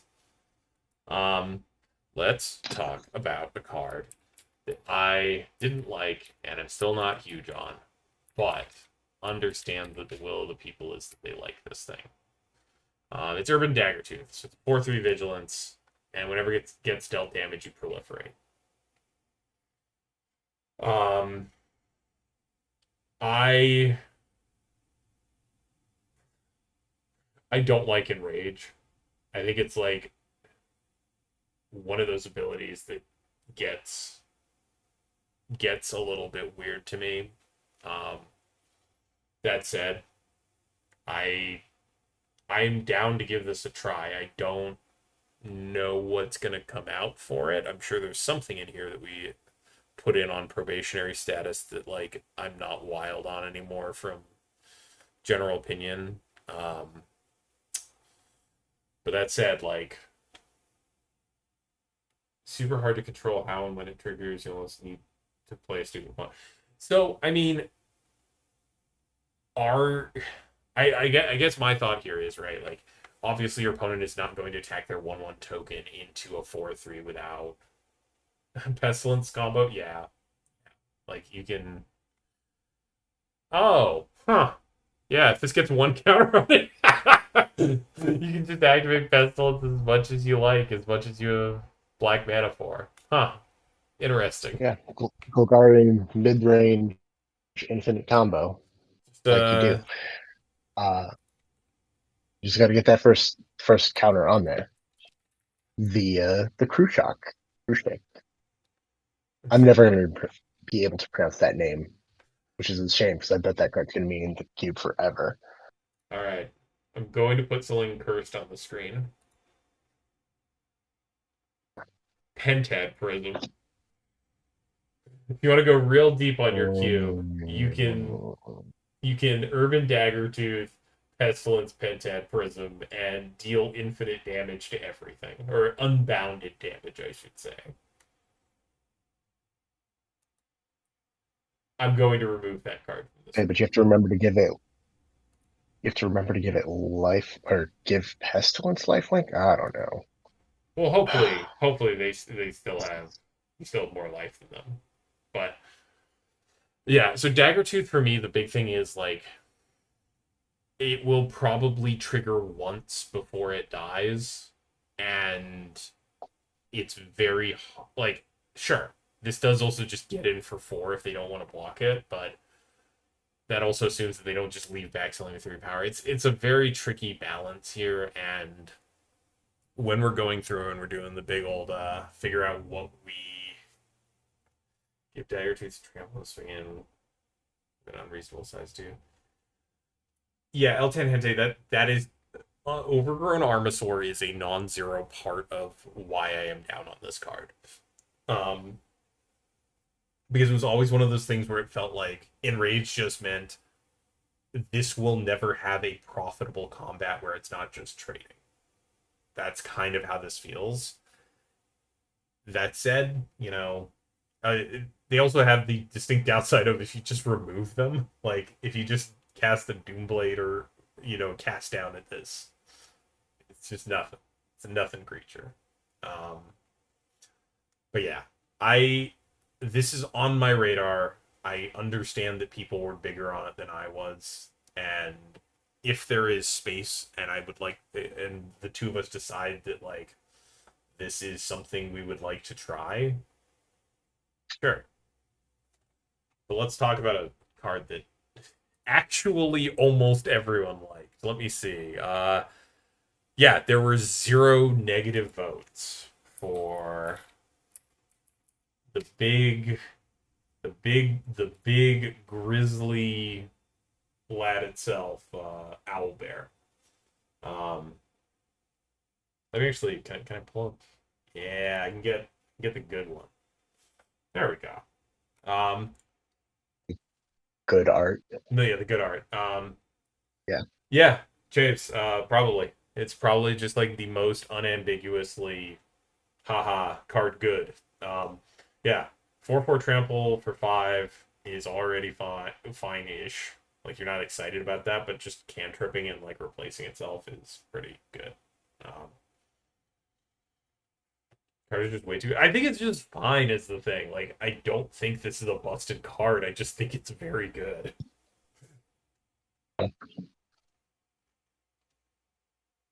Yeah, my biggest problem is that I read the keen sense reminder ability. I don't even know Oh, the flavor the ability. text, and my brain says, "Oh, yeah, they've flavored this, so it must be when it dies instead of when it enters the battlefield." And I would miss my trigger, um, but I've only do that once.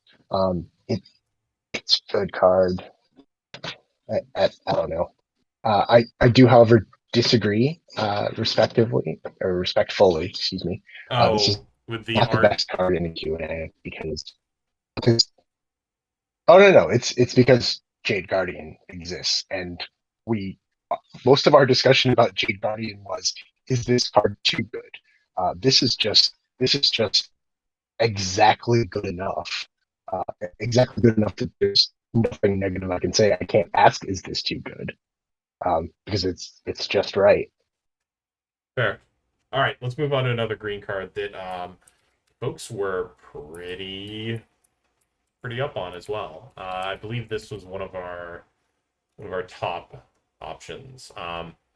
So our Abundant Harvest is now a real Magic card, not just something that shows up in a mystical archive, and you have to ask questions about why it exists and what's going on with it, and why there's a card from a future set in a standard release. But it's here. I let me see. Yeah, 56% NPS. Yeah, this is a well liked card. Boy howdy, it sure is just like a cantrip that gets you what you want, and I think that's fine. Uh, yeah, yeah. Uh, if it were slightly more modal, I would like it slightly more. Um, never, never truly whiffing, but if you could have said choose land or creature, I would have been more excited. If that makes Hmm. sense. So solely because it's green, and I am more likely to want a creature in cube than I am to want a particular combat trick if I am casting this. I do see what you're getting at. I do also just think that this is like a pretty solid 1 mana cantrip in green, and as we've Yep. said many times, green needs the help.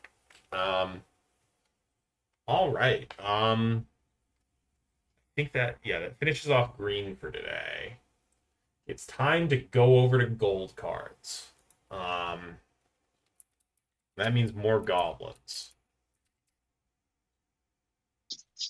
It's Goblin and Narcomancer. Each spell you cast that's red or green costs 1 less to cast, and it's a bear. Um, boy howdy, this sure is a 2 mana 2/2 that can potentially tap for more than 1 mana, or not even tap, just like ambiently produce more than 1 mana. Wondering, folks chatting and I'm just not seeing it. Uh, I am seeing no updates All right. right now. Last thing was in Basalt. There we go. If it's all also thinks it's too good. Yeah, no, I think this is just a really good card. Most times you should kind of. I can't wait to burning tree into this and then 4 drop on turn 3. Yeah, yeah. Like let's have red green cards that people are actually excited about, because there's a lot of stuff in the red green gold slots that folks were not super stoked on when we polled feelings on cards in the cube. Um, and I think this is a very solid gold card. If this just produces 1 generic mana per turn, you're probably happy with it. If it does 2, you're probably really stoked about it. If it produces 2 rather, you're probably really stoked about it. I think the card's good. And let me just pull up the list right now and see how good my memory is. Folks were not big on any of the non creatures in red, green, and the gold slots. And I will probably just look and see which one people liked the least. And that'll be the swap. 4 mana Owlbear, yeah. Yeah. If you're in red green, this just makes your entire deck one cheaper, and you're fine with it, and you move on with your life. Um, yeah. All right. Cool. Glad we had this talk. Let's talk about let's talk about a card with more additive distraction. We love these cards. This is Breathless Night. So it's a 3 mana 2/2 flying lifelink, and it has some text about stuff coming back from the graveyard. It was intended to play nicely with the Reanimator theme in this set, but I think you should really Actually, treat it. print me Black Commons for. Yeah, yeah. I think when you look at this, the best way to think about it is this is a 2/2 flying lifelink for 3 that sometimes will get bigger. Specifically, when looking at this, I'm looking at stuff like Kingpin's Pet, which is the same cost flying, and it has extort instead of lifelink, which is different. Yeah, these are like more strictly different than strictly better or worse. Um, Yeah, there's also just the option of cutting final payment, which people don't care for, even though it is a 2 mana removal spell.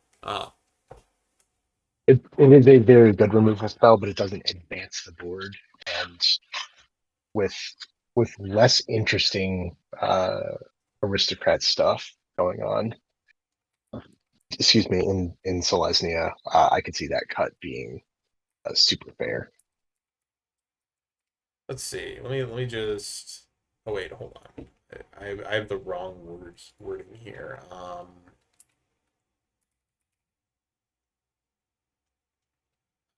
How are people feeling about Unmake, by the way?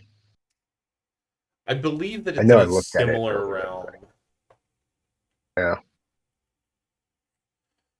Yeah, I'm looking. So yeah, so Young Wolf, Ariufs, Butcher Ghoul, Putrid Goblin, and Loyal Cathar, Safehold Elite, and Infused with Vitality are all ways to put counters on this thing. Yes, some of those are not in its colors. I understand.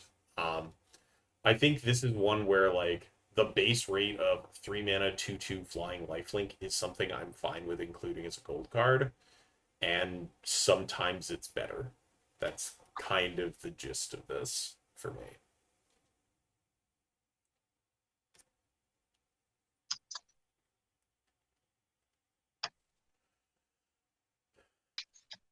If it gets to a 4/4 look at, yeah, like if this triggers once and you spent 3 mana to have a 3/3 flying lifelink, like you're fine.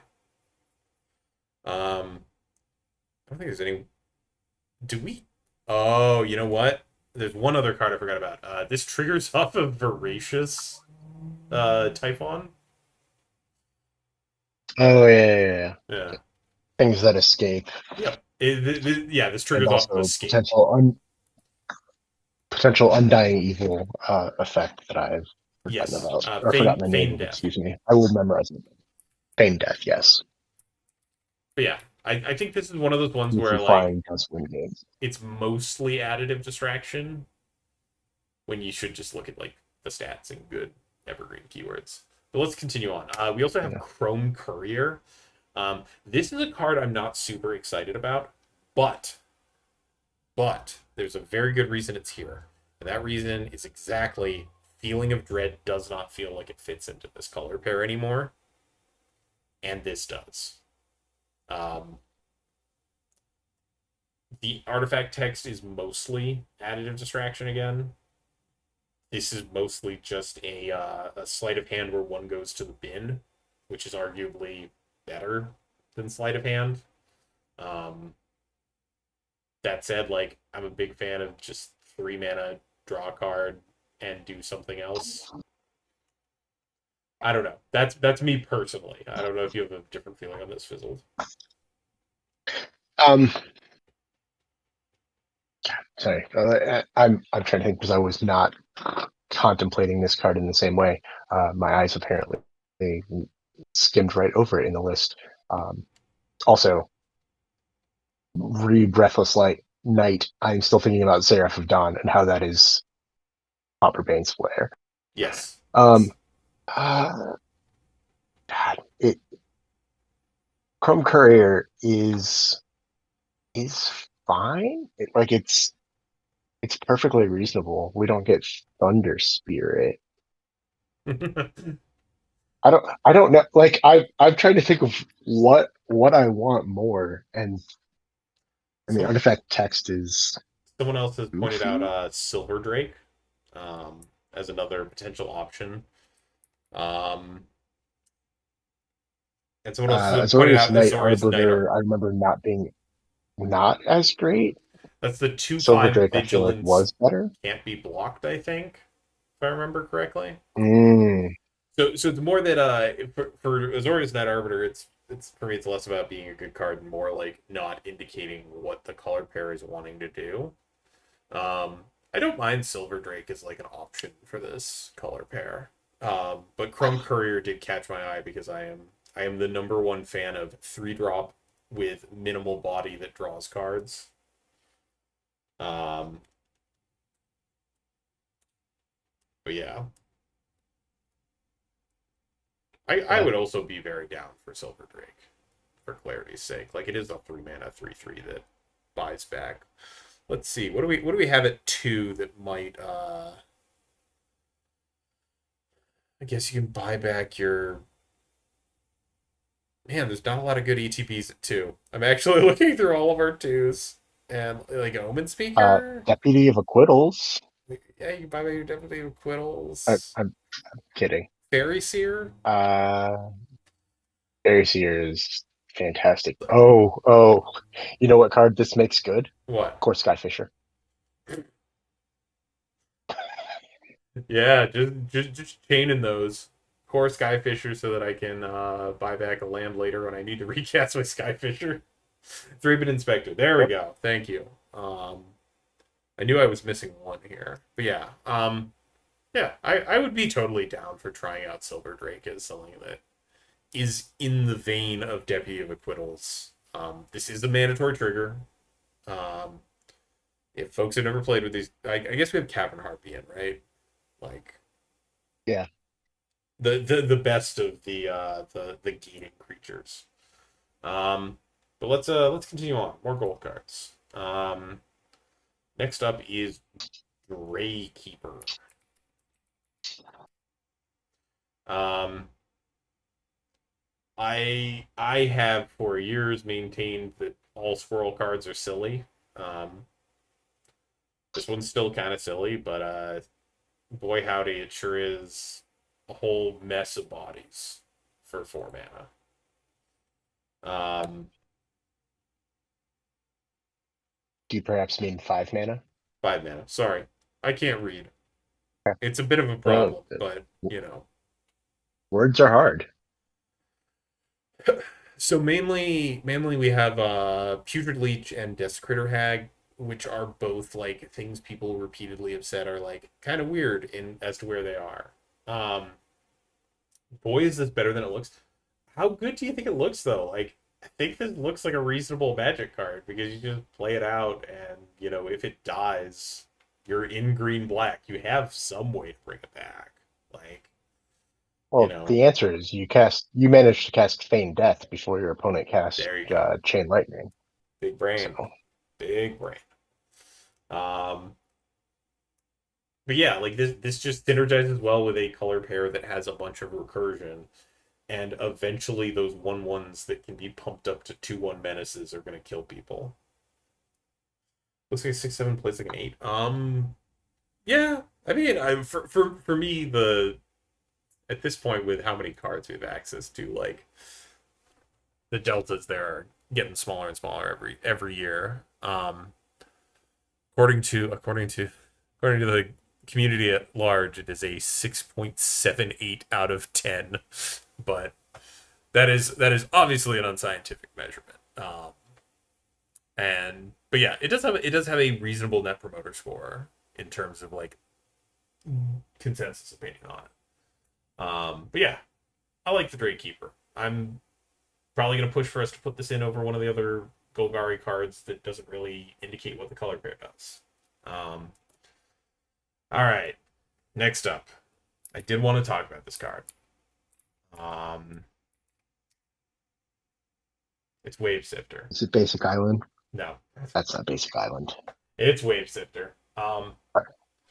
It's miserable for me to sort through this list. I don't like that you can't sort by color. Yeah, That's for, why.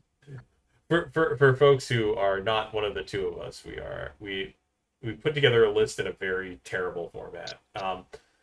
So Wave Sifter. Um, I am going to try and find room for this. Uh, I would like to state for the record, I think this card is awful. Uh, I think it's a lot of mana to actually draw cards off of this. That said, folks are high on it. And at the end of the day, I am not the only person who plays this cube. And we're going to give it a whirl. When, yes, this is 100% the Mulder through. Um, this is one of those cards where my basic take on it is I think that it is asking too much of you to draw cards, and we are past the point where a 3/2 flyer for 5 is super impressive. Um, and the fact that we don't really have a way to leverage the clues outside of paying 2 to draw off of them makes this less appealing than it was in its actual limited format. When is 3 power flying bad? When it costs this much in this day and age, and when it dies to 2 power things. Like this is for Also, me. when you attempt to evoke it and somebody casts Essence Scatter. Yeah, but I mean that's true for any creature. Well, I know. Yeah, It's not that it's bad. It's that we are we are dipping into a multicolor card um, with firm multicolor costs to do less than one of those colors can do in the cube. that said, Um, like by putting in a multicolor card, it does reserve that card for that color pair. Like Absolutely. this is going to be a little bit harder to run in your, blue white deck that's trying to run Muldrifter. That said, I still do truly believe that this is significantly worse than Muldrifter to the point where I'm not super interested in it. I do want to try and find top places for this to get tested with sort of the group understanding that I am going to ask about this in 6 months, and if the answer isn't I like it, it is gonna get cut. Um, so you know, for folks who don't feel like maybe you're always listening. This is me listening. I'm not stoked about it, but it will go in. Um, Yeah. but Uh, for, for me, part of the issue, by the way, and I am also hesitantly acknowledging that I am, I guess, voting for this card to get into the cube, despite not liking it personally. The knowledge that we have hard evidence at home as Muldrifter at home uh, is is moderately upsetting. yeah. But yeah, this is one that we're going to test. We are testing something in a gold slot, which obviously is a high value slot within the cube as long as we're keeping everything even. That said, we're going to give this a chance to play out. Um, it's going to be marked off for review in 6 months, to make sure that it's performing. If folks like it, we'll keep it in. I I can live with this. Um, Uh, yeah, please, as you play with this card once it is inevitably added, uh, make special notes and provide them to the Discord when yes, you are able to create some clues and I don't know animate them Do or we have a way whatever. to? It no, we don't. All right. But if you not village rights, the other one that lets you sacrifice artifacts, Hmm. if you are in that's not Absan Tamer. I don't remember the three color Sultai. Sultai. names. Alta. Yeah, that is a problem I've had from Khan's block, which is stressful. If you are playing black, green, and blue, and you do this and then sacrifice the clue tokens to draw two cards instead of one card, please let us know. Um, there's a sequence of words for you Like that I I, should not yeah. have had to say. At the end of the day, my concern with this is that like it was intended to have other benefits besides drawing cards, and since it just kind of draws cards in our limited format, it becomes less appealing. That said, we have one last card from like these two sets that I want to talk about. So I'm going to move over to Captured by Legax. Um, a story as old as time of being eaten by a gigantic lizard.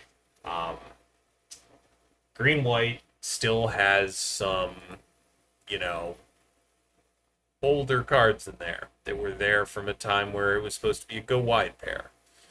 Um, Specifically Rosemane Centaur, which isn't amazing, despite the Nilsham art. Captured by Legax is it's a pacifism that makes your stuff bigger. And more specifically, not just makes your stuff bigger, makes it bigger with +1/+1 counters, which is what the pair is trying to do. I should clarify. It's not just it incidentally makes stuff bigger. It is actually trying to do the exact thing that pair is trying to do. Uh, Go ahead. yes. Oh, sorry. I was agreeing quietly.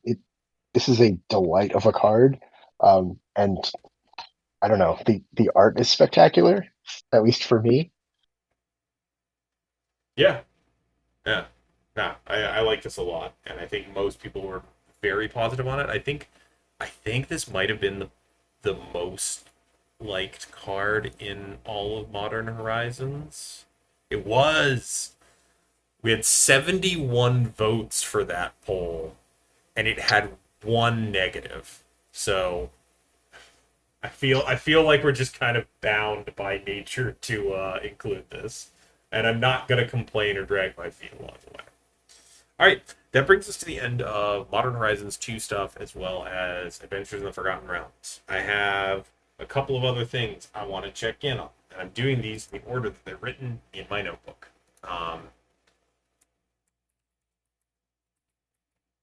Hi, I would like you all to meet Aether Chaser. This is a good magic card. It has been brought up a lot in the past couple of months. It is going into the cube.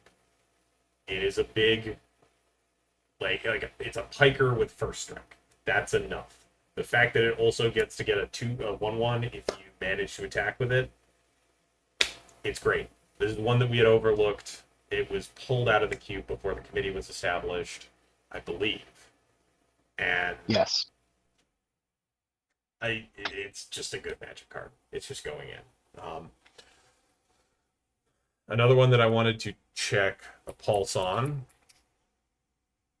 It's Exclude. Um, this is a very good magic card. There's a lot of creatures in the cube. Let me see. It's like more than half for most colors. Yeah, there's a lot of creatures in this cube. Hell, even blue is over half creatures. Um, yeah, I am not like heavily pushing for this. The jokingly dubbed Pauper Cryptic Command. Um, I still think this card is very good. Um, Too good. I mean, is it? It's 3 mana. If they just don't cast a creature on one turn, you're down on that 3 mana. You just eat it. But I didn't for a while took it out because it felt like far too much. It's like, okay, fair. I could very easily see that. I'm also down to just like give it a whirl.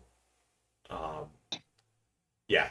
Imposol, there are more counters coming into this one. Like we already have lose focus, and you enter the villain's lair as things that we or you find the villain's lair as things that we want to give a chance. But yeah, I'm kind of leaning towards maybe we try out exclude, and if people immediately come back and are like, "No, what are you doing?" after giving it a chance to draft for a while, I'm also fine pulling it out. Think about cubes; they're never done. Um, Unless they're set cubes. I'm kidding. Don't just ignore me. Yeah, it's plenty reasonable, and removing some of the aggro reads in blue in favor of clarifying control and or tempo seems good to me as far as there's a difference between tempo and aggro.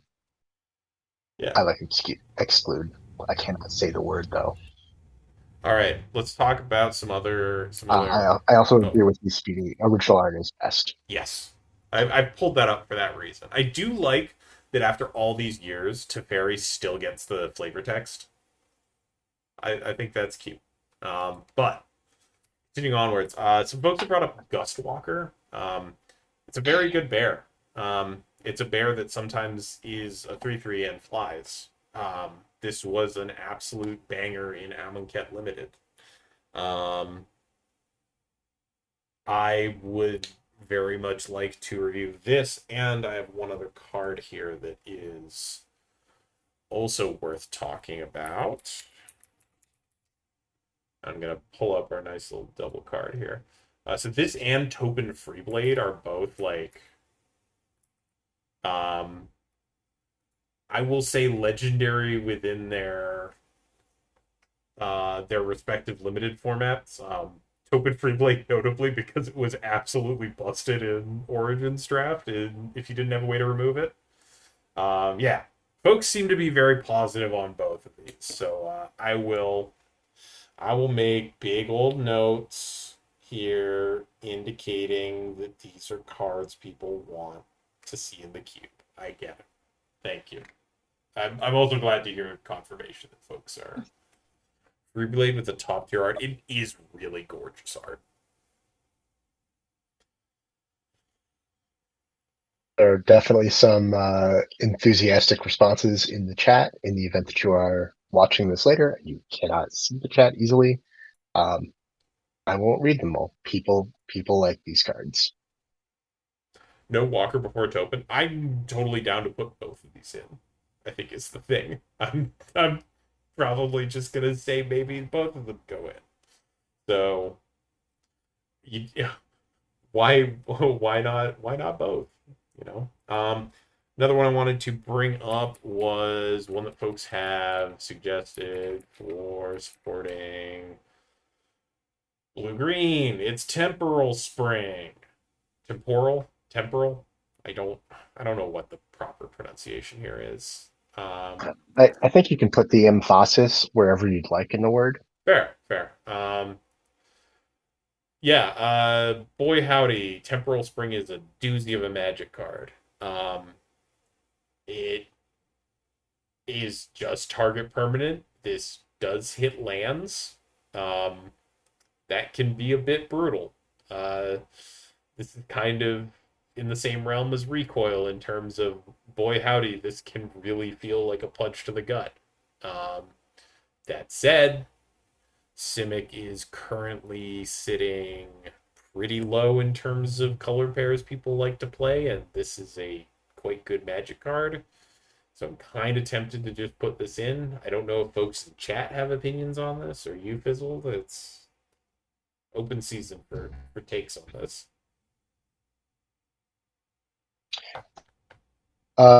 Yeah, it's as a as sorcery, it is not as Oh boy. horrifically brutal Hold as on, it hold on. could be. Let's take that from the. It's not as upsetting to me. Can you hear me? Yes, I can. Sorry. Can we get that from the top? You roboted out for a second there.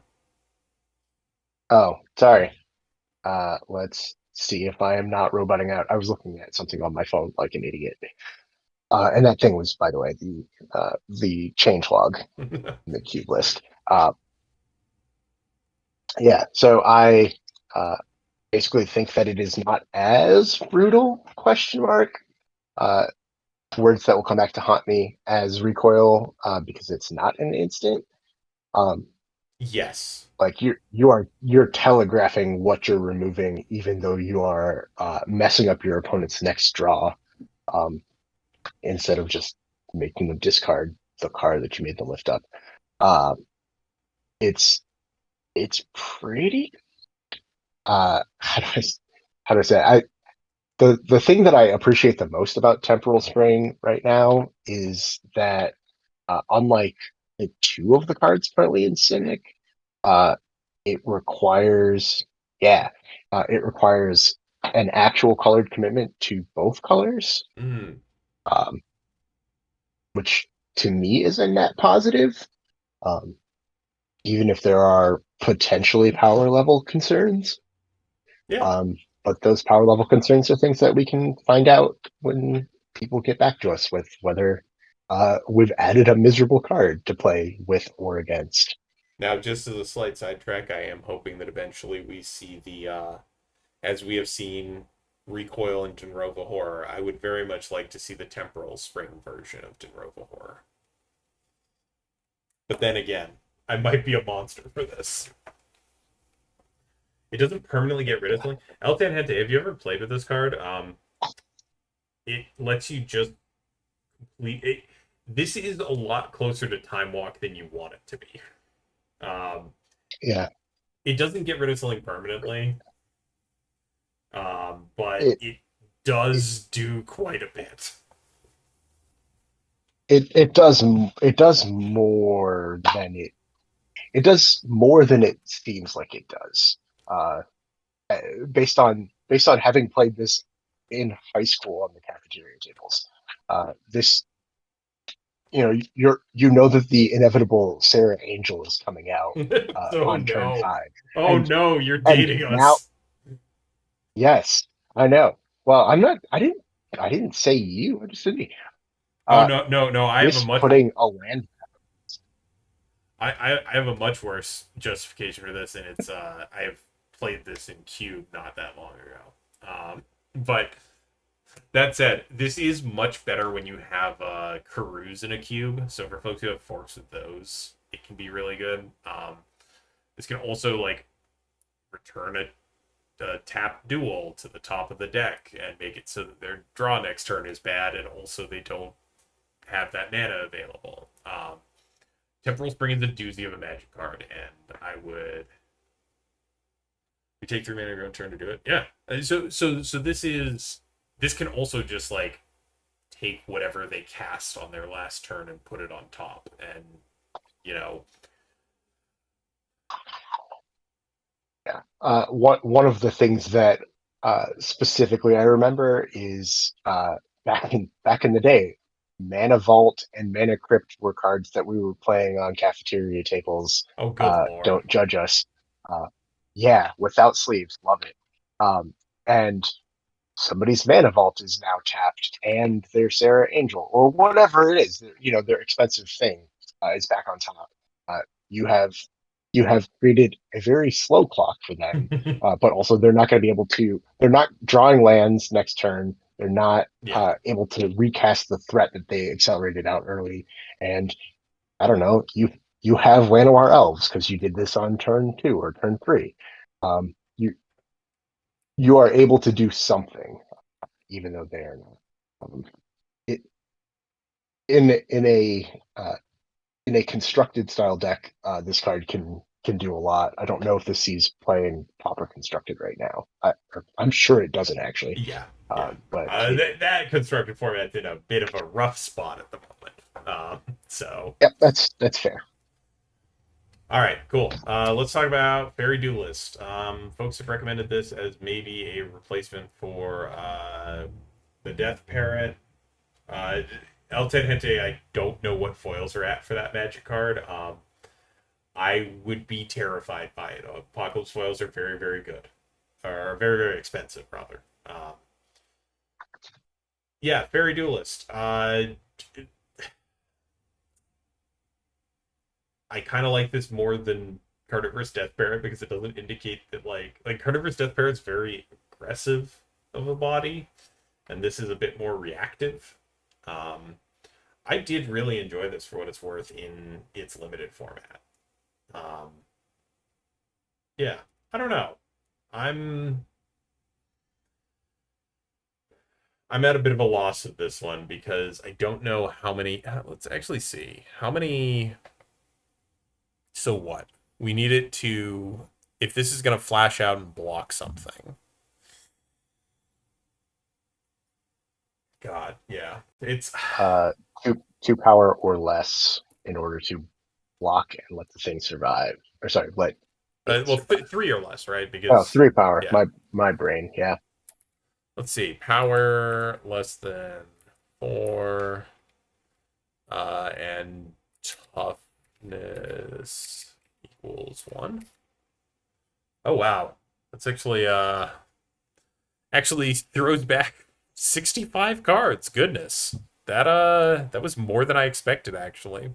That said, some of these are kind of weird ones like Cryptrats is rarely attacking, Volshock Sorcerer is rarely attacking. What else we got? Young Wolf isn't really a 1/1 all the time. Um, yeah, yeah. This does also obviously like play nicely with Skyfishers and Silver Drakes and flicker effects and all these other things. Yeah, I don't know. Um, Everyone knows I love cutting silver border cards because we're down to like two of them at this point. Um, Lost Porcelain Legionnaire. Well, it does actually eat Porcelain Legionnaire. That is a non-zero thing. Um, the fact that it has flying is actually very nice for situations like that, like being able to eat Vault Scourges and other weird sort of niche applications. Yeah, I don't know. I'm down for Fairy Duelist. In with the Black War. I so we have gotten to a point where most of the I think the only two silver border cards we have left are the Pony and Carnivorous Death Parrot, which are mostly real Magic cards. It's just far more interesting to play with the Parrot. That's a good point. Like this does actually have like more than a play pattern of cast on turn two, turn sideways, save flavor text, um, which is not nothing. Um, Replayability is for sure a thing that we consider. Um, yeah. Okay. All right. That brings me to the end of. Oh wait, I had one more in here that I forgot about. Bazri's Acolyte. Um, get Flicker Risk and get rid of the pony. As soon as we get something that is not silver border that works like the pony, I will consider it. We might also just keep the pony in for density, but Bazri's Acolyte is yeah. Thanks. Oh, sorry. I was going to say we did discuss an opportunity to reprint a black border version of the pony, Yes. which apparently Watsy did not take out of our brains and make. Yeah, I would love that. Bazri's Acolyte. It's a 2/3 lifelinker for four, and you get it supports two, so you get two other target creatures. +1/+1. Um, Folks have talked about this one, and it sure is a lot of stats, right? Like this is a 4/5 worth of stats with a keyword, and the catch being here, it does require other creatures to be on the battlefield, which is kind of the dies to removal of ETB creatures at this point. I like the ETB. I like the body. The catch is, let me just pull up. So our fours right now.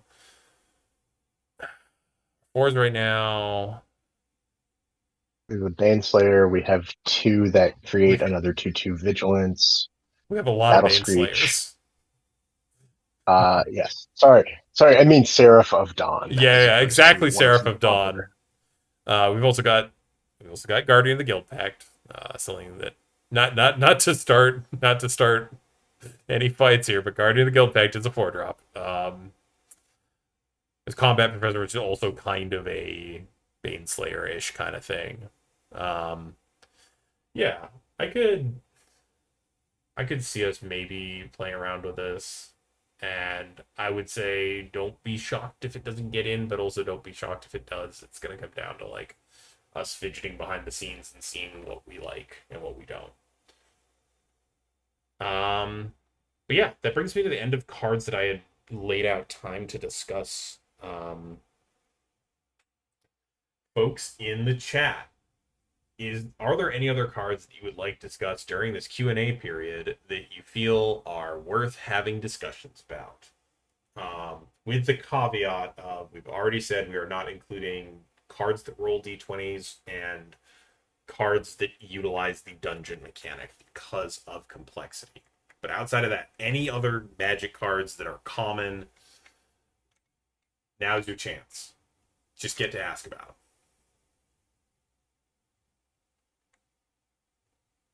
Briefly for people to populate things. Uh, we did briefly mention, I believe, in the survey, the idea uh, of tweaking uh, the the land suite in the cube to not have perfect symmetry.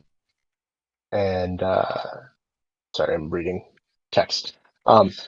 And the knowledge that, for example, the artifact duels uh, exist uh, doesn't mean that Mm, we're ignoring them, but there's not presently a pressing interest that I am aware of. I don't believe you're aware of one to yeah, add to them at the moment, but there are things that could happen. I think when we put that poll out, it maybe could have had more clarification, but and Imposalt, yeah, like if you want to include the D20 stuff in your own personal list, I fully say go for it. When it comes to the official list, there are cards that we pass up simply because of complexity and the fact that like, you know, this cube is a lot of folks' first experience with cube. Um, and as a result, we do try and avoid certain sort of mechanical complexity. Um, I was wondering what people think about the devoid cards and things that care about color, i.e., Ivy Lane Denizen with Scion Summoner.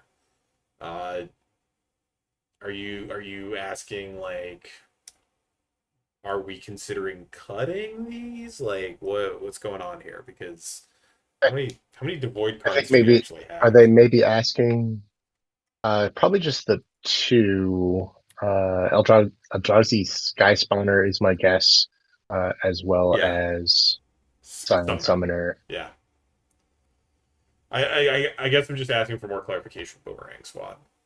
Um, because I don't fully understand what you're asking here.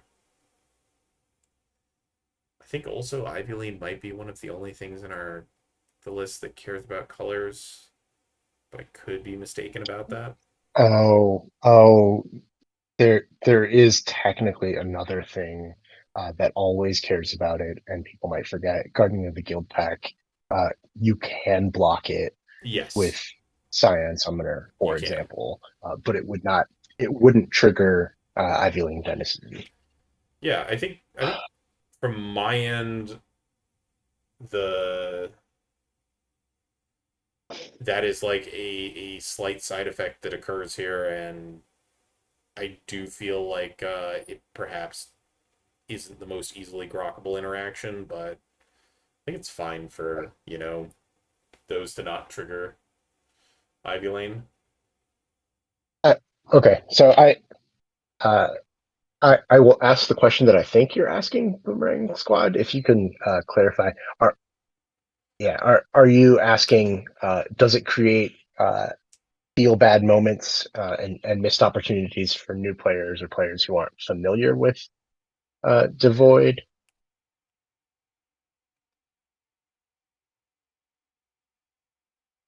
and the answer from them in the chat is yes. Um, and I don't remember when he said this, but either Mero or Gavin in one or more, probably more, uh, appearances or articles has indicated they wish they had done something different with the Void to make it clear what's happening. Um, I guess I will say it this way: if they printed an equivalent to Eldrazi Skyspawner that lacked Devoid, I would I would vote in favor of making that swap in heartbeat. Um, Yeah, but I think right that's a now good way to think about it. Like, it's an unfortunate like side effect of playing with cards from all different eras of Magic in this cube, but I don't think it's something that should. We do have Aven Eternal. Those are slightly different for other reasons, but I do think that this is one of those things where inevitably there's going to be some level of complexity. Um, but having exactly one card with a green sort of color identity and that requires green mana to cast that doesn't trigger Ivy Lane is not something that where I think like it's worth cutting that card specifically for that interaction, not being potentially like super parsable immediately. I don't think there's any other outside of Guardian, any other cards that care about colors. Cavern Heartbeat I don't can't think we have return those. a Sky Spawner, I guess. I'm just trying to That's think fair. about Yeah, something. the Scions generating mana is not always critical, but it has come up a non-zero number of times in my um as as Simic quote ramp kind of thing. I don't know if it shows up in everybody's play group. If not, then yeah, maybe it's something that we need to look at. But WotC also hasn't given us alternative cards.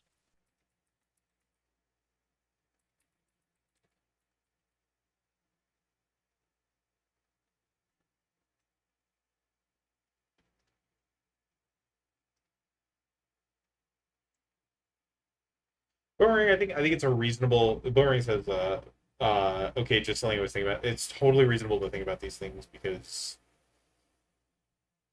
additional complexity is not always additional good complexity. There's sort of trade-offs between the two, and that's part of the reason why we, turn down two home mechanics that make up a large part of a set. So paying attention to like these complicated things, it's when they become more of an edge case versus a common thing.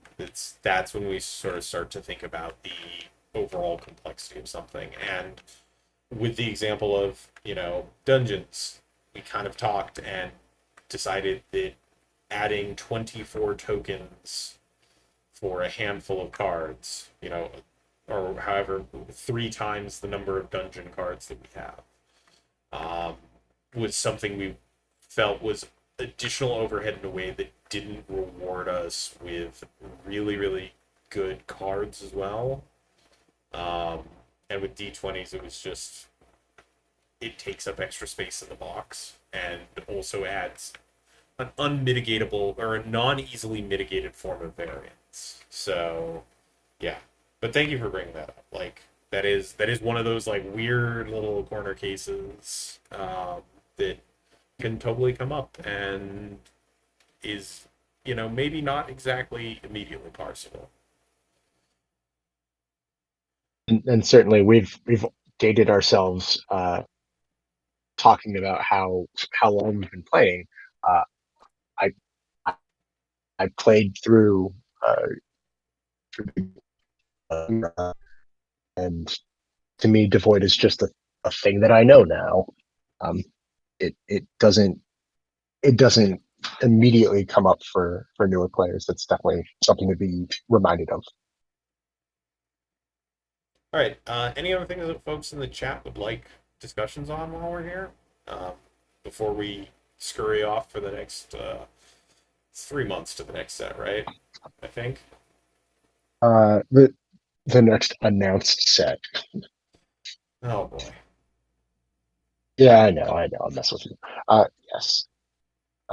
Aether Swooper does a similar thing. I would Yeah, have to look that card I up. was gonna say, Is it a I 1/2 and makes the Thopter? I believe it makes a servo.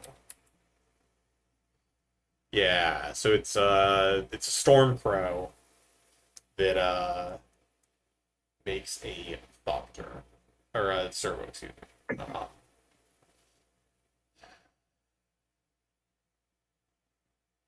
Yeah, I mean, I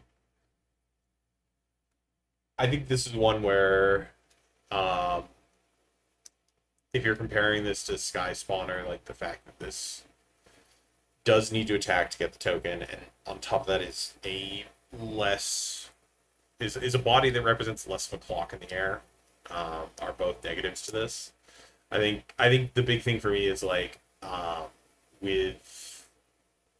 with the piker on the ground, like that's a reasonable card on its face without getting the token, and Stormcrow with a token is maybe all right, but without is kind of a bummer. Oh, thank you, Altenante. I'm glad to know that we're appreciated as much as folks constantly remind us. I did get a lot of nice words from the poll, and it is always enheartening to hear that folks are happy with what's been going. Definitely nice to hear again. Like,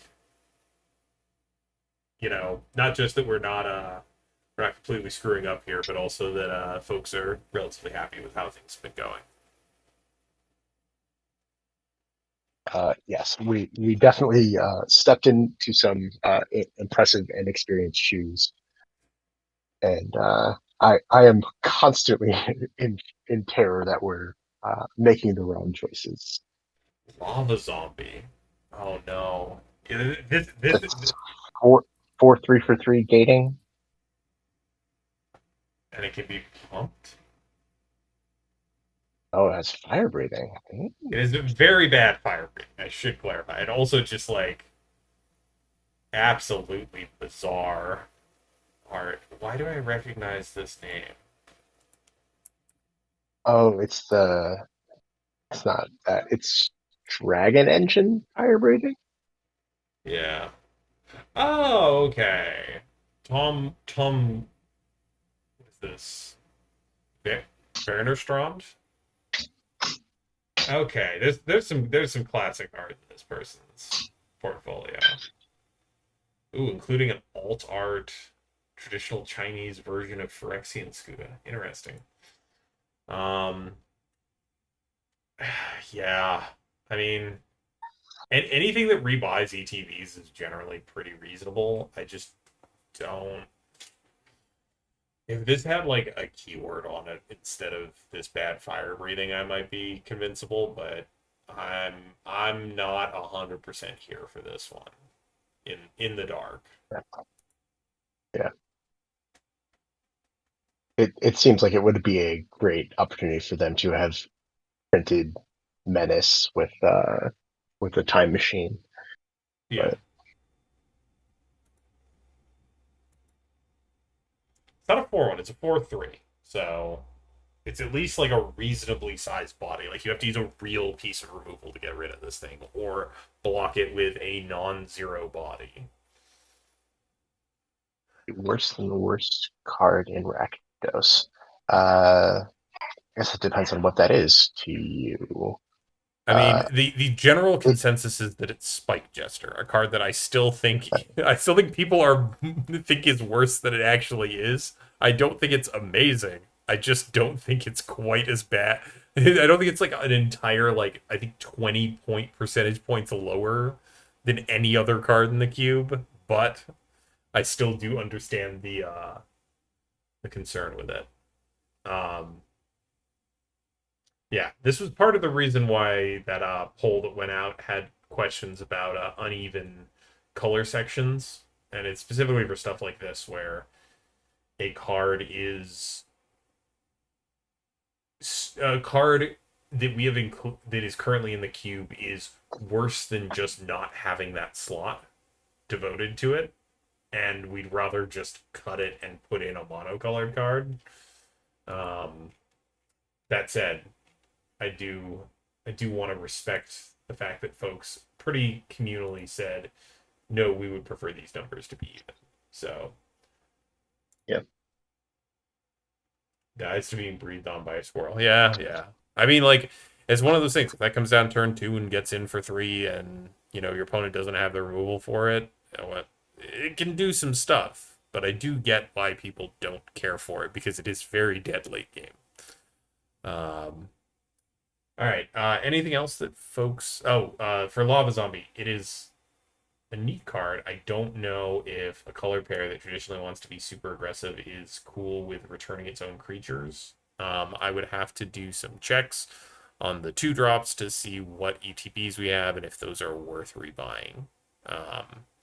Because off the top of my head, I'm thinking the best we get is a 1/1 out of some of the some Mog War Marshal and Goblin Instigator. Um, but yeah, is there anything else that folks would like to discuss before we head out for the day here? That art is so dirty. Yeah, it's I hadn't seen this card in.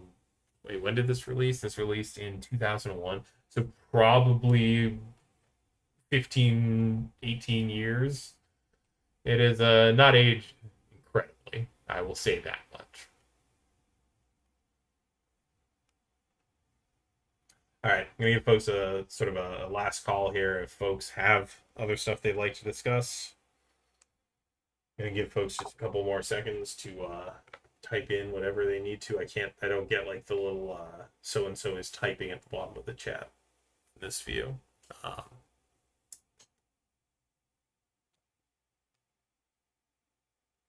but if no one has anything Okay. else, just trying to give folks time. But if no one has anything else, we'll probably wrap it up. All right, cool. Folks are kind of chiming in saying that there's nothing else, but yeah. I would say week to 2 weeks we'll have an update out for the cube. At which point I'm sure we will start getting spoilers for Innistrad. Given that Ugh. we live in the eternal hype cycle that never ends. That said, we will be trying to get this out fairly soon, especially given that people are in some regions, able to safely draft again. So yeah, the Legax. Yeah, yeah. Everyone loves the Legax. They're just big old lizardy boys. But yeah, I will keep folks updated. Maybe try and gather some additional feedback if it comes down to that. But yeah. All right. I'm And gonna. as ever, feel Yep. free to reach out to us in the Discord, where we are, always checking, even if we're not talking. And I don't think anybody has sent an email lately. We have the Popper Cube email, so we are able to listen to your feedback, What are you talking about? um, We get like at and least three actively. spam submissions a week on that thing. I just get to them first. Okay, well, yes. Sorry, they pop up on my phone, but I don't consider those emails. I consider There. those automated messages. All right. Cool. In that case, thanks everyone for coming out. It was a great little time to chat, and hopefully we'll get that update out soon enough that folks can be excited about it before we plunge back into this whole nonsense in another couple of weeks. All All right. right. Have a great rest of your day. Yeah. Have a great rest of your day, folks. Have a great weekend, and we'll be talking to you soon.